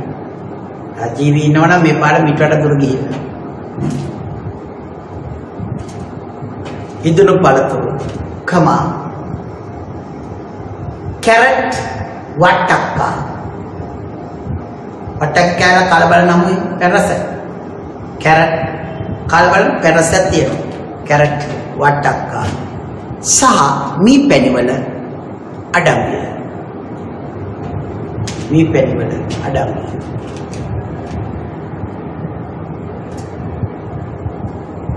හරි. එහෙනම් මොනොසැකරයිඩ් වල C තුන්වෙනි ආකාරය ගැලැක්ටෝස් කියලා ලියන්න. ගැලැක්ටෝස් කියලා ලියන්න පොඩි මාතෘකාවක් විදියට. ගැලැක්ටෝස්.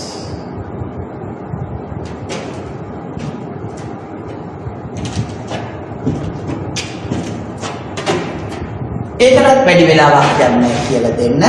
දැන් පොඩ්ඩකට පැන තියන්න. ගැලැක්ටෝස්. දරුවනේ කාබෝහයිඩ්‍රේට් වල සරලතම ආකාරය මොනොසැකරයිඩ්. මොනොසැකරයිඩ් වර්ග තුනක් තමයි ග්ලූකෝස්, ෆ්‍රක්ටෝස්, ගැලැක්ටෝස්. මේ තුන්දෙනාම සූත්‍රය මේකයි.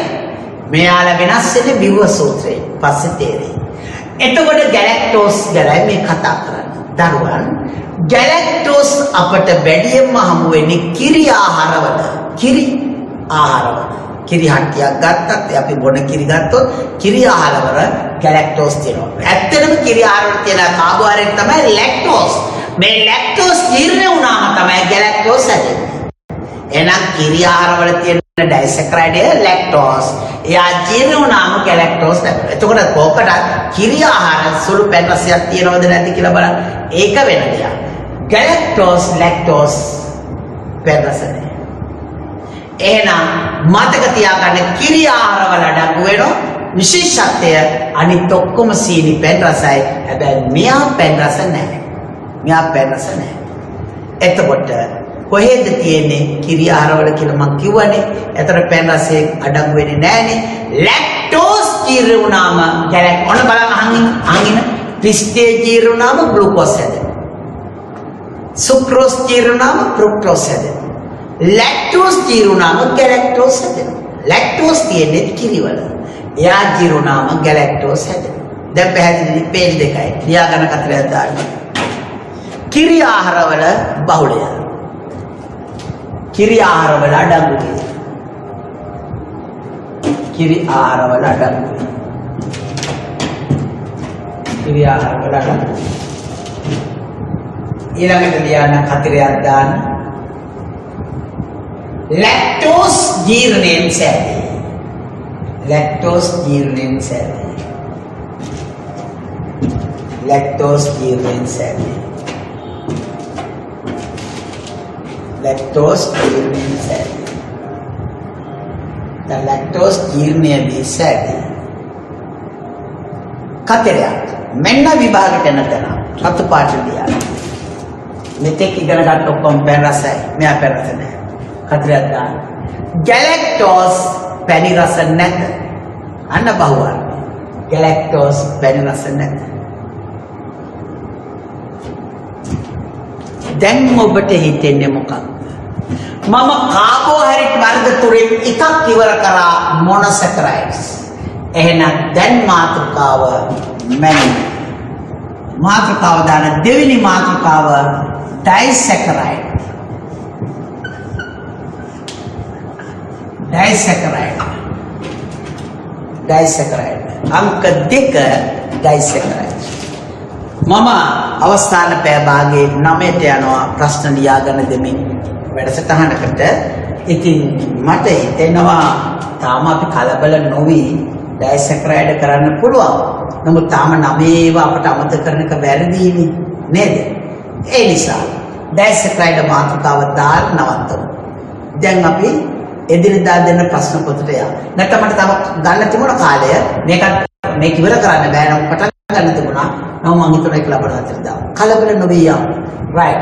එහෙනම් ඩයිසැකරයිඩ්ස් මාතෘකාව දාලා දැන් ඔබ පොත වහන්න.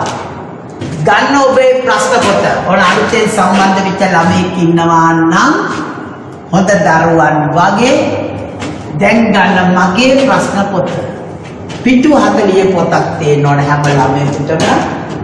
දැන් අලුතෙන් ඉන්න ළමයෙකුට එහෙම නැත්නම් අද සිට පිටු 40 පොතක් හොයාගන්න. පිටු 40. ඒ පොඩි පොත. දැන්ට ඔබගේ මොනවා හරි හාෆ් සීට් එක මේක ලියලා ප්‍රශ්න ටික උත්තර ලියලා හරි වැරදි දාගෙන ඒ පොතට පස්සේ දාන්න. හරි. දැන් ඔබ මගේ ප්‍රශ්න පොත කියලා එක හදා ගන්න. හොඳයි? ඒකයි මට ටීචර්ස් බුක්. මගේ පොත. හරි? right. මෙන්න එහෙනම් අද දවසේ ඔබ ඉගෙන ගන්න පාඩමේ ප්‍රශ්න 5. පොත වැහෙන්න ඕනේ. හරි. මම හිතනවා ඔබට පුළුවන් අවංක උත්තර දීලා දෙන ලකුණු ඔක්කොම ගන්න. එහෙනම් බලමු ඔබ කොහොමද මේ ප්‍රශ්නට උත්තර දෙන්නේ කියලා. right. ලියන්නේ නම් මම අහන ප්‍රශ්නෙට උත්තරේ. ප්‍රශ්නේ ලියන්න. පෘථිවිය මත ඇති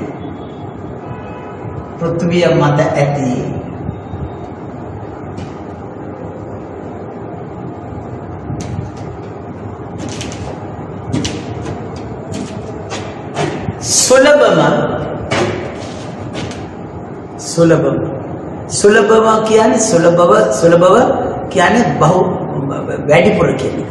සුලභව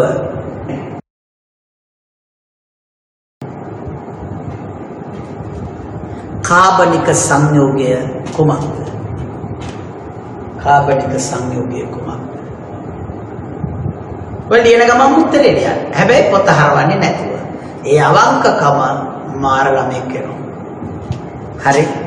ඔන්ලයින් එක උපරිම ප්‍රයෝජන ගන්න ඕන ඉඳලා මෙහෙම යන්න. නැත්තම් ඔබත් එක්ක ගනුදෙනු කරන්න ලස්සනට පුළුවන් පන්තිය තුල. අමාරුයි මේක. එන අංක 2ට යන්න.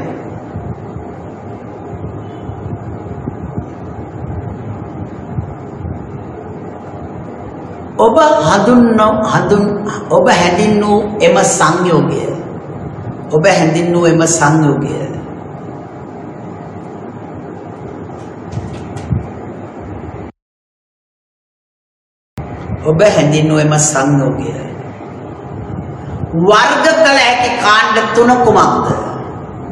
වර්ග කළ හැකි කාණ්ඩ තුන කුමක්ද? ඔන්න දැන් කාගෙන්වත් බලන්න. වර්ග කළ හැකි කාණ්ඩ තුන කුමක්ද? රූල් 3ක් තියෙනවා. ප්‍රශ්න පත්‍රය අකුරු උනාට කමන්නේ ඉක්මනට ලියන්න. තුන්වෙනි ප්‍රශ්නේ.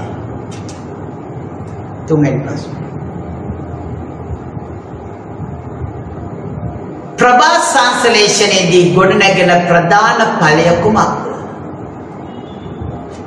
ප්‍රභා සංශ්ලේෂණයේදී ගොඩනැගෙන ප්‍රධාන ඵලය කුමක්ද?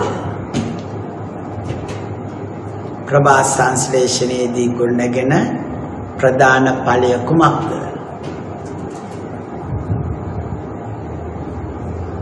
ගොඩනැගෙන ප්‍රධාන ඵලය කුමක්ද?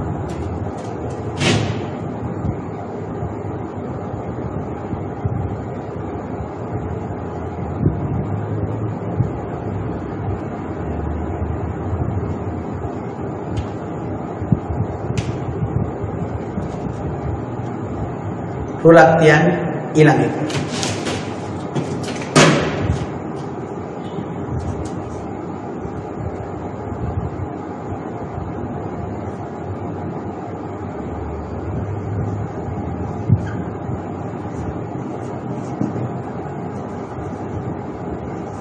හතර.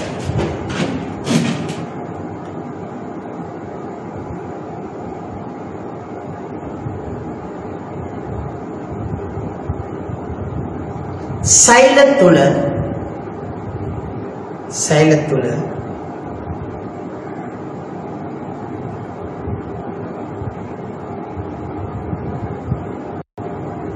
ආහාර බිඳෙලා නොකෝකල බැරි වේ. අමතක වෙලා සෛල තුල ආහාර බිඳෙලා ශක්තිය නිපදවන ක්‍රියාවලිය. සෛල තුල ආහාර බිඳෙලා ශක්තිය නිපදවන ක්‍රියාවලිය කුමක්ද? එකට නම දෙන්න. මොකක්ද ඒකට කියන නම? සෛල තුල ආහාර බිඳෙලා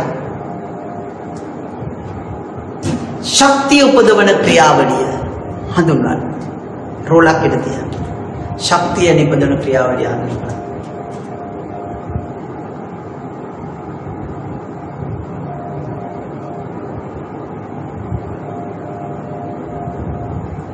ඊළඟ ප්‍රශ්නය.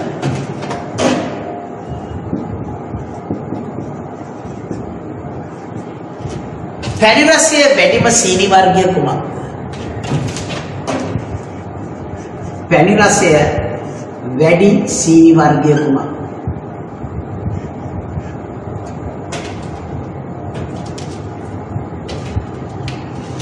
පැණි රසය වැඩිම සීනි වර්ගය කුමක්ද? පැණි රසය වැඩිම සීනි වර්ගය කුමක්ද? අවසාන ප්‍රශ්න.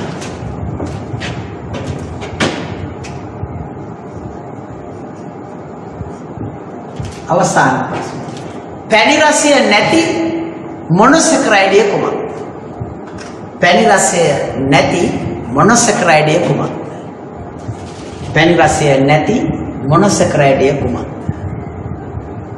ආදරණීය ළමයි, අපි මේ මෙහිමින් යන් අපට එන්න ලැබුණු දවසට පුළුවන් මොනතරම් කාලේ හොයාගන්න.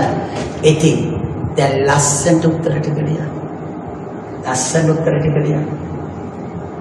ඔන්න එකක්වත් වරද්දක් නැතුව ඔක්කොම ලකුණු ගත්තොත් කොච්චර හොඳද? බලන්න ලස්සනට උත්තර ටික ලියන්න. විනාඩියක් දෙන්න. වැඩි වෙලාවක් නැහැ.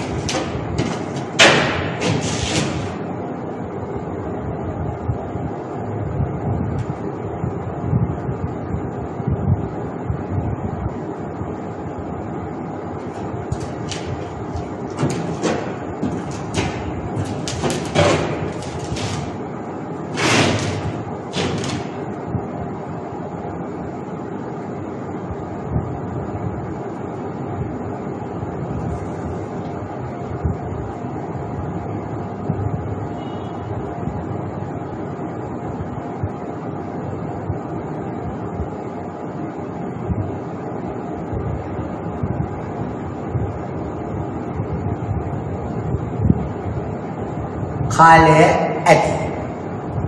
දැන් ඉතින් පොත් මාරු කරගන්න කෙනෙක් ඔතන නැහැනේ. ඔබම තමයි දැන් ඔබගේ ගුරුවරයා වෙන්න ඕනේ. ඝන රතු පාට පෑන. හදවත කියන්නේ මේක නෙවෙයි. මෙතන. හිතන හදවත තියෙන්නේ මනසේ. හදවතින්ම දැන් මේක අවංකව බලන්න. හරිනේ. ඔන්න එහෙනම් පළවෙනි ප්‍රශ්න ඔබ හරි වැඩි දාගන්න. පෘථිවිය මත බහුල වශයෙන්ම තිබෙන කාබනික සංයෝගය කුමක්ද? කාබෝහයිඩ්‍රේට්. හරි දාන්න. වැරදි නම් වැරදි දාලා ඔබ කාබෝහයිඩ්‍රේට් කියලා ලියන්න. බලන්න අද දවසේ පාඩම අදම. දැන් වෙන දවසක නම් මේ වගේ ප්‍රමාණයට වඩා අපි වැඩියෙන් කළානේ කමක් නැහැ. ඒකට හේතු තියෙනවා. අපි ඉස්සරහට එක වෙනස් කරගමු. කාබෝහයිඩ්‍රේට් නම් හරි දාන්න. මෙන්න දෙවෙනි ප්‍රශ්නේ. ඒ කාබනික සංයෝග හැදෙනු කාබනික කියන්නේ කාබෝහයිඩ්‍රේට්. බෙදෙන කාණ්ඩ තුන කුමක්ද? මොනොසැකරයිඩ්, ඩයිසැකරයිඩ්, පොලිසැකරයිඩ්. එකට එකයි තුනට තුනක් හරි දාන්න මාරු නඩ කමන්නේ. මොනොසැකරයිඩ්, ඩයිසැකරයිඩ්, පොලිසැකරයිඩ්. එකට එකයි තුනට තුනක් හරි දාන්න. එකට එකයි තුනට තුනයි. වැරදි නම් ඔයාලා හදා ගන්න මොනොසැකරයිඩ්, ඩයිසැකරයිඩ්, පොලිසැකරයිඩ්. ඊළඟට ඇහුවා ප්‍රභා සංශ්ලේෂණයේදී නිපදවන ප්‍රධාන ඵලය කවුද? ග්ලූකෝස්. හරියට දාන්න. වැරදි නම් වැරදි දාලා හදන්න ග්ලූකෝස් කියලා. බලන්න ඔබට ඒ ශක්තිය ලැබෙනවා. ලකුණු අඩුයි කියලා අඬන්න එපා. අතන අම්මලෙම බලන්න මගේ කොල්ලට ලකුණු අඩුයි කියලා ටාංගල අනින්න එපා ටොක්ක. ඒක කාලෙට ඉඩ දෙන්න. මේ ක්‍රමයේ තමයි පුහුණු කරගන්න ඕනේ. මේ සිස්ටම් එක පුරුදු කරගන්න ඕනේ. ඔබ කොච්චර පාඩම තුල ජීවත් වුණාද? සමහරවිට අහන් හිටිය වගේ වුණාට හිත තියෙන වෙන තැනක. සුන්දර ලෝකෙක. අහස් මාලිගාවල අහන් ඉන්න වගේ පේනවා. නමුත් එතන හිත යනවා. අන්න මේ වගේ ප්‍රශ්න දුන්නම එතනින් බිමට බහිනවා. බෑල සජීවීව මාත් එක්ක ගනුදෙනු කරනවා. ඒකට කාලයක් ඉඳ දෙන්න. ටාංගල් ටොක්කනින් එපා දරුවට. මොකද මේ කාලෙත් එක්ක එයාලා හරියනවා. මේකට හරියනවා. ඔන්ලයින් එකදී ඇත්තටම මේ කරන්න ඕන හින්දා කරනවා මිසක් ඔන්ලයින් එක හොඳ සාර්ථක පියවරක් නෙවෙයි. සාර්ථක නැහැ. ළමයි සජීවීකරණය නැහැ. හිත කොහේ ගියා? අපි නම් මේ පැත්ත බලන්න මොනවා හරි කළා. ඔය චුර්ණයක් කළා. පාටි කාමරේ ඩාන්ස් එකක් දාලා ළමයිගේ අවධානය මම ගන්න. මෙතන මොන ඩාන්ස්ද? නමුත් ඒක මම වෙලාවට ගන්නා. ඉතින් හොඳ දරුවෝ මෙන්න මොකක්ද දෙන්න. ඔබගේ සෛල තුල ආහාර බිඳහැරලා ශක්තිය නිපදවන ක්‍රියාවලිය ඇහුවා. මේ දෙකෙන් ඕන එකක් කොටි. ආහාර ඔක්සිකරණය තියෙනවා හරිද? නැත්නම් සෛලීය ශ්වසනය කියුවත් හරිද? ඒක හරියි. නැත්නම් ලියන්න යාට ආහාර ඔක්සිකරණය නැත්නම් සෛලීය ශ්වසනය දෙකම එකයි. right? අනිත් ප්‍රශ්නය. පැණි රසය වැඩිම සීනි වර්ගය කවුද? fructose. එක හරියයි. වැරදි නම් ඔබ හදාගන්න. fructose. හතර. පැණි රසය නැති මොනොසැකරයිඩය මොකද්ද? මොනොසැකරයිඩ් ග්ලූකෝස්, ෆ්‍රුක්ටෝස්, ගැලැක්ටෝස්. ඔය තුන් දෙනාගේ පැරස නැති කෙනා කවුද? ගැලැක්ටෝස්. හරියට දාන්න නැත්නම් ඔබ ගැලැක්ටෝස් කියලා ලියන්න. එහෙනම් ආදරණීය ළමයි ලකුණු කීයක් ලැබෙනවද? 1 3 4 5 6 7 8. 8න් කීයද කියලා දාන්න. 8න් කීයද කියලා දාන්න. එකක් වැරදියාත් උස්සන්න. එතන 7ක් හරි. නත් උස්සනවා. good. ඔක්කොම හරි අය. ආන්න බහුතර ජනතාව ඔක්කොම හරි මගෙන් අත්පුරියා. come on. ඔහොම යන්න. එතකොට ඉදා කළ පාඩම ඔබ කොච්චර මෙමරි එකට දාගත්තද කියලා එකයි වැදගත්. ඉතින් එහෙම දාන්න නම් ඔබගේ හිත මාත් එක්කම තියෙන්න ඕන. සාකච්ඡා කරලා කණ්ඩායම්ගත වෙලා මේක කරන්න බෑ කියන කන්නේ එකයි. පන්ති එක පුළුවන්. ඔබ වැරද්දක් කරොත් ඔබ හෙළුණොත් මොනවාරි කළොත් අපි යාට අවධානය ගන්න. මේකෙදි මට අවධානය ගන්න ඕක මට පේන්නේ. ඉතින් ඒ නිසා මේ සිස්ටම් එකට අවනත වෙන්න. හරි? දැන් සතුටු වෙන්න ලකුණු අඩු වුණත් කමක් නැහැ. අපි ටික ටික දෙන්න යමු. right.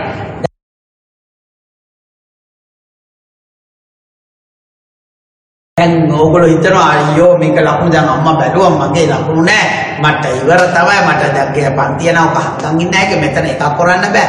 කමන්නේ නැහැ දරුවෝ. ලකුණු අඩුවීම තමයි හොඳ ඒක ජයග්‍රහණය ඒව නැල්ලක් කරගන්න.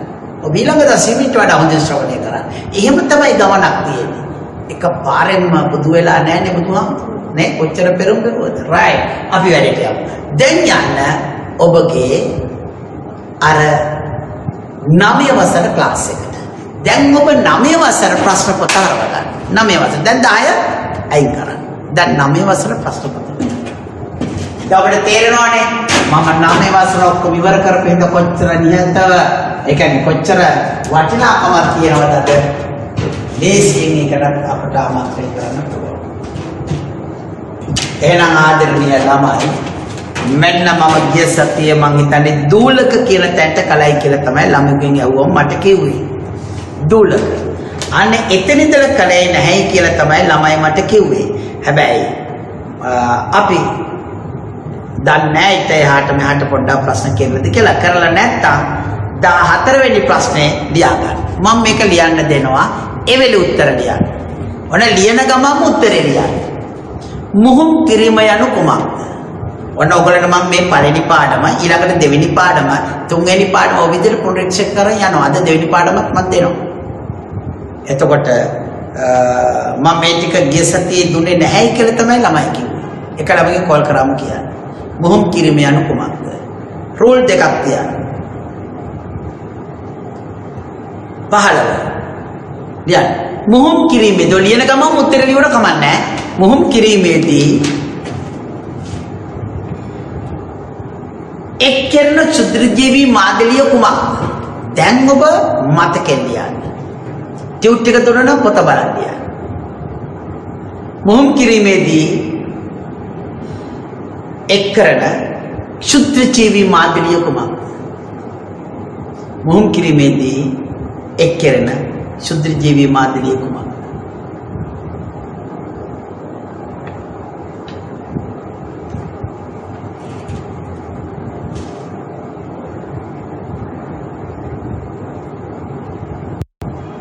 රෝලක් තියන්න මේක දුන්නේ දීලා තුනක් ගිය සතියේ ලියන්න යන්න එපා. මම දුන්නේ නැහැ කියලා ළමයි කිව්වෙන් තමයි මේක ටික දෙන්නේ. මෙන්න ඊළඟ ප්‍රශ්නේ 16. පරිසර දූෂක ඉවත් කිරීම සඳහා පරිසර දූෂක ඉවත් කිරීම සඳහා මේවා ලියන්නේ 10 පොතේ නෙවෙයි 9. පරිසර දූෂක ඉවත් කිරීම සඳහා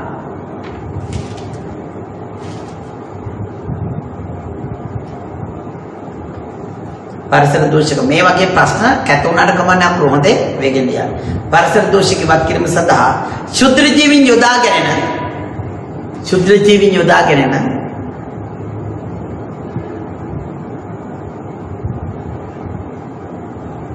ජීවීන් යොදාගෙන තාක්ෂණය හඳුන්වන්න. පරිසර දූෂක ඉවත් කිරීමට දාගෙන ක්ෂුද්‍ර ජීවීන් භාවිතා කරනෝනේ. ඒ තාක්ෂණ ක්‍රමයට නමක් දෙනවා. ඒක ලියන්න තමයි කියන්නේ. තාක්ෂණය හඳුන්වන්න. 17 වෙනි ප්‍රශ්නය.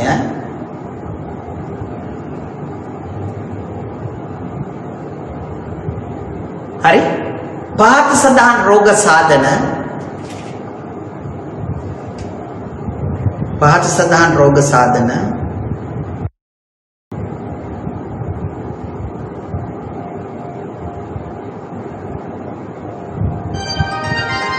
ආසන්න රෝග සාධන ක්ෂුද්‍රජීවී කාණ්ඩය ඉදිරියෙන් ලියන්න. ඔය ලියන ගමන් උත්තර දන්න ඒවා ලියන්න. වෙලාව ගන්න ඕනේ එතකොට. වාසදාන රෝග සාධන ක්ෂුද්‍රජීවී කාණ්ඩය ඉදිරියෙන් ලියන්න. පාත සදාන රෝග දැන් මම දෙනවා. ඒකට අදාළ ක්ෂුද්‍රජීවී කාණ්ඩය ඉදිරියෙන් ලියන්න තියෙන්නේ. එහෙනම් ඒ රෝගයේ සාධන ක්ෂුද්‍රජීවී මාදිලිය ඉස්සරහින් ලියන්න තියෙන්නේ. කෙටියෙන් ලියන්න. ලිෂ්මානියාව. ඉස්සරහින් උත්තරේ දාන්න. ලිෂ්මානියාව කියලා ටැග් ගලව ගමන් උත්තරේ දන්නව නම් යා. ක්ෂුද්‍රජීවී කාණ්ඩය ලියන්න තියෙන්නේ. B අලුහම හැදෙන ක්ෂුද්‍රජීවී කාණ්ඩය ඉස්සරහින් ලියන්න තියෙන්නේ. අලුහම. C උණ්ණසන්නිපාතය. සන්නිපාතය නෙමෙයි. උණ්ණසන්නිපාතය. D corona.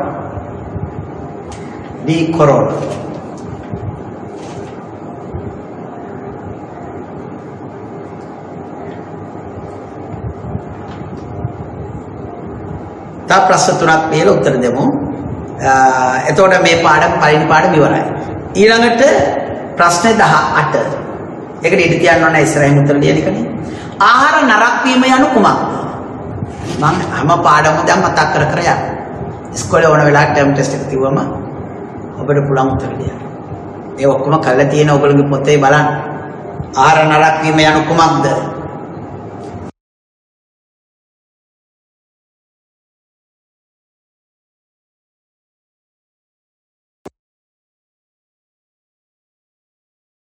ජෛව රසායනික අවිලස යොදා ගන්නා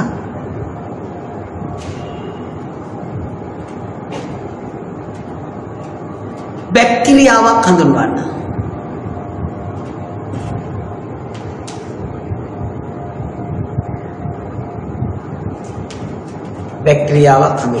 රයිට්. ඔබට දෙන්නේ මිනිත්තුවයි. මොකද තව ප්‍රශ්න ටික තියෙනවා දෙවෙනි වාරට. දෙවෙනි පාඩම. ඉතින් ටක් ගාලා යන්න. බැරි ටික අතරින්න. මේකට ලකුණු දෙන්නේ නැහැ. බැරි ටික තියන්න පුළුවන් ටික ඩෙලිවර් කරන්න. මේකට මාක්ස් නැහැ. බැරි ටික අතරින්. පුළුවන් ටික ලියන්න.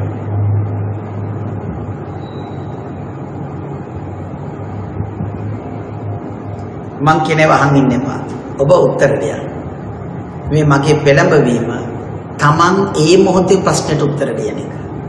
එතකොට ඉගෙන ගත්ත පාඩම තාම 9න් බැහැර වෙලා නැහැ ඔබ. ටර්ම් ටෙස්ට් එක තියෙනකම් ඔබ තාම 9 වෙනවනේ. ඒකින්දයි මේ වැඩේ කරන්නේ. නිබන්ධනය දුන්නු ගමන් ඔබ ඒක කෘතිම වෙනවා. මනසේ උත්තරේ නැහැ. පොතේමයි ඒක තියෙන්නේ. දැන් මනසට එනවා. මනසෙන් තමයි මේ වැඩේ ඔබ කරන්නේ. ඒක අමතක වෙන්නේ. අතරිදුනට කමක් නැහැ. 10 වසර ලස්සනට මම ටියුට් පොත් ටික දෙන්නම්. තව සතියක් දෙකක් ගියා. කොහොම මේ මාසේ අන්තිමට 10 වසරට අවශ්‍ය ටියුට් සෙට් එක මම දෙනවා.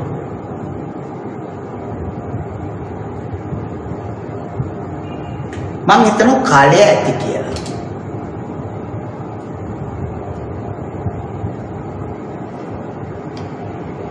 පුළුවන් ටික විතරයි කරන්න කියලා.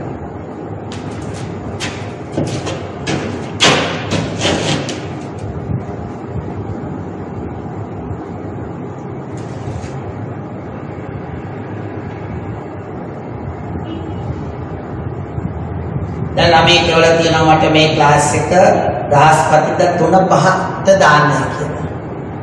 පුතේ දැන් ඉස්කෝලේ පටන් ගත්තම හවස පන්ති තියෙන්නේ කීයටද කියන්න ඕගොල්ලෝ මට 2:00.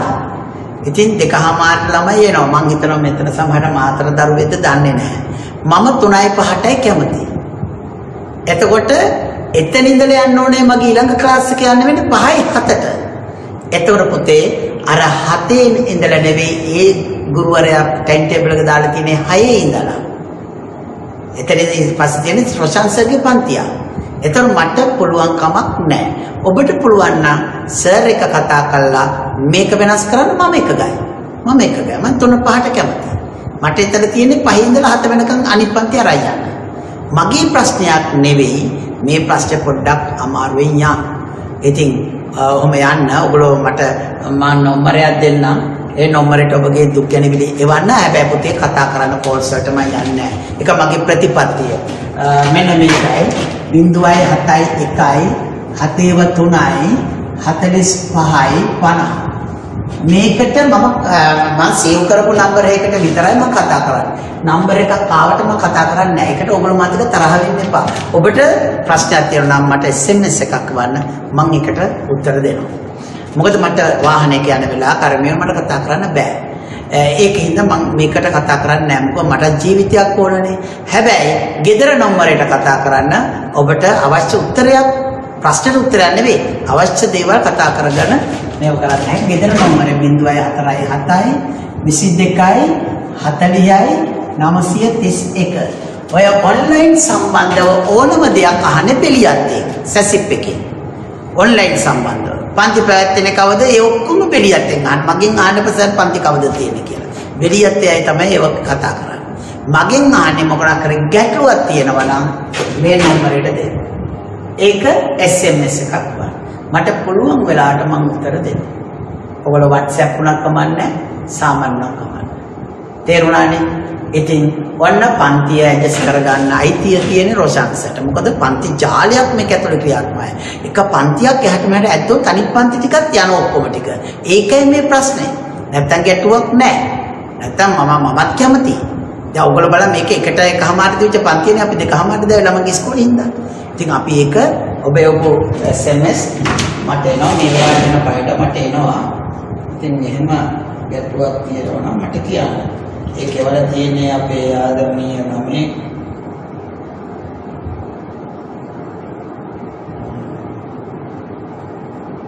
විමර්ශ දෙකේද නෑ MB රෝචිනි දිවන්නේ කියලා තමයි වල තියෙන්නේ. ඉතින් රෝෂිනි බලන්න රොෂාන් සර් එක කතා කරලා ඇඩ්ජස්ට් කරගන්න පුළුවන්ද කියලා.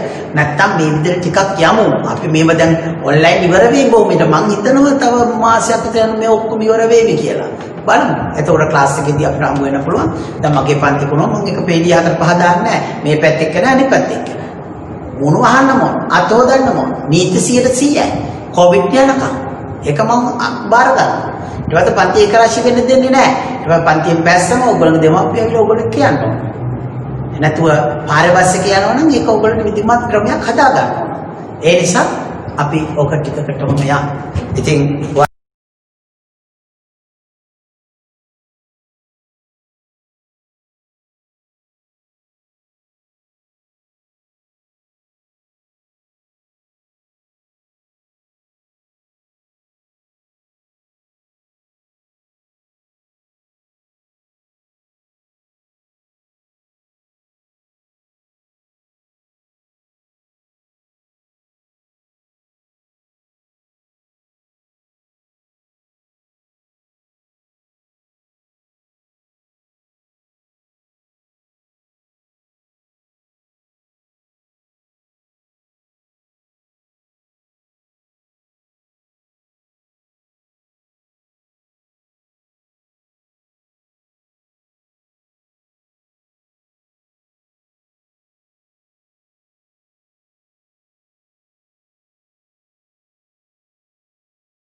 ප්‍රශ්න තියෙනවා මට එවන්න කිව්වේ ඒකයි.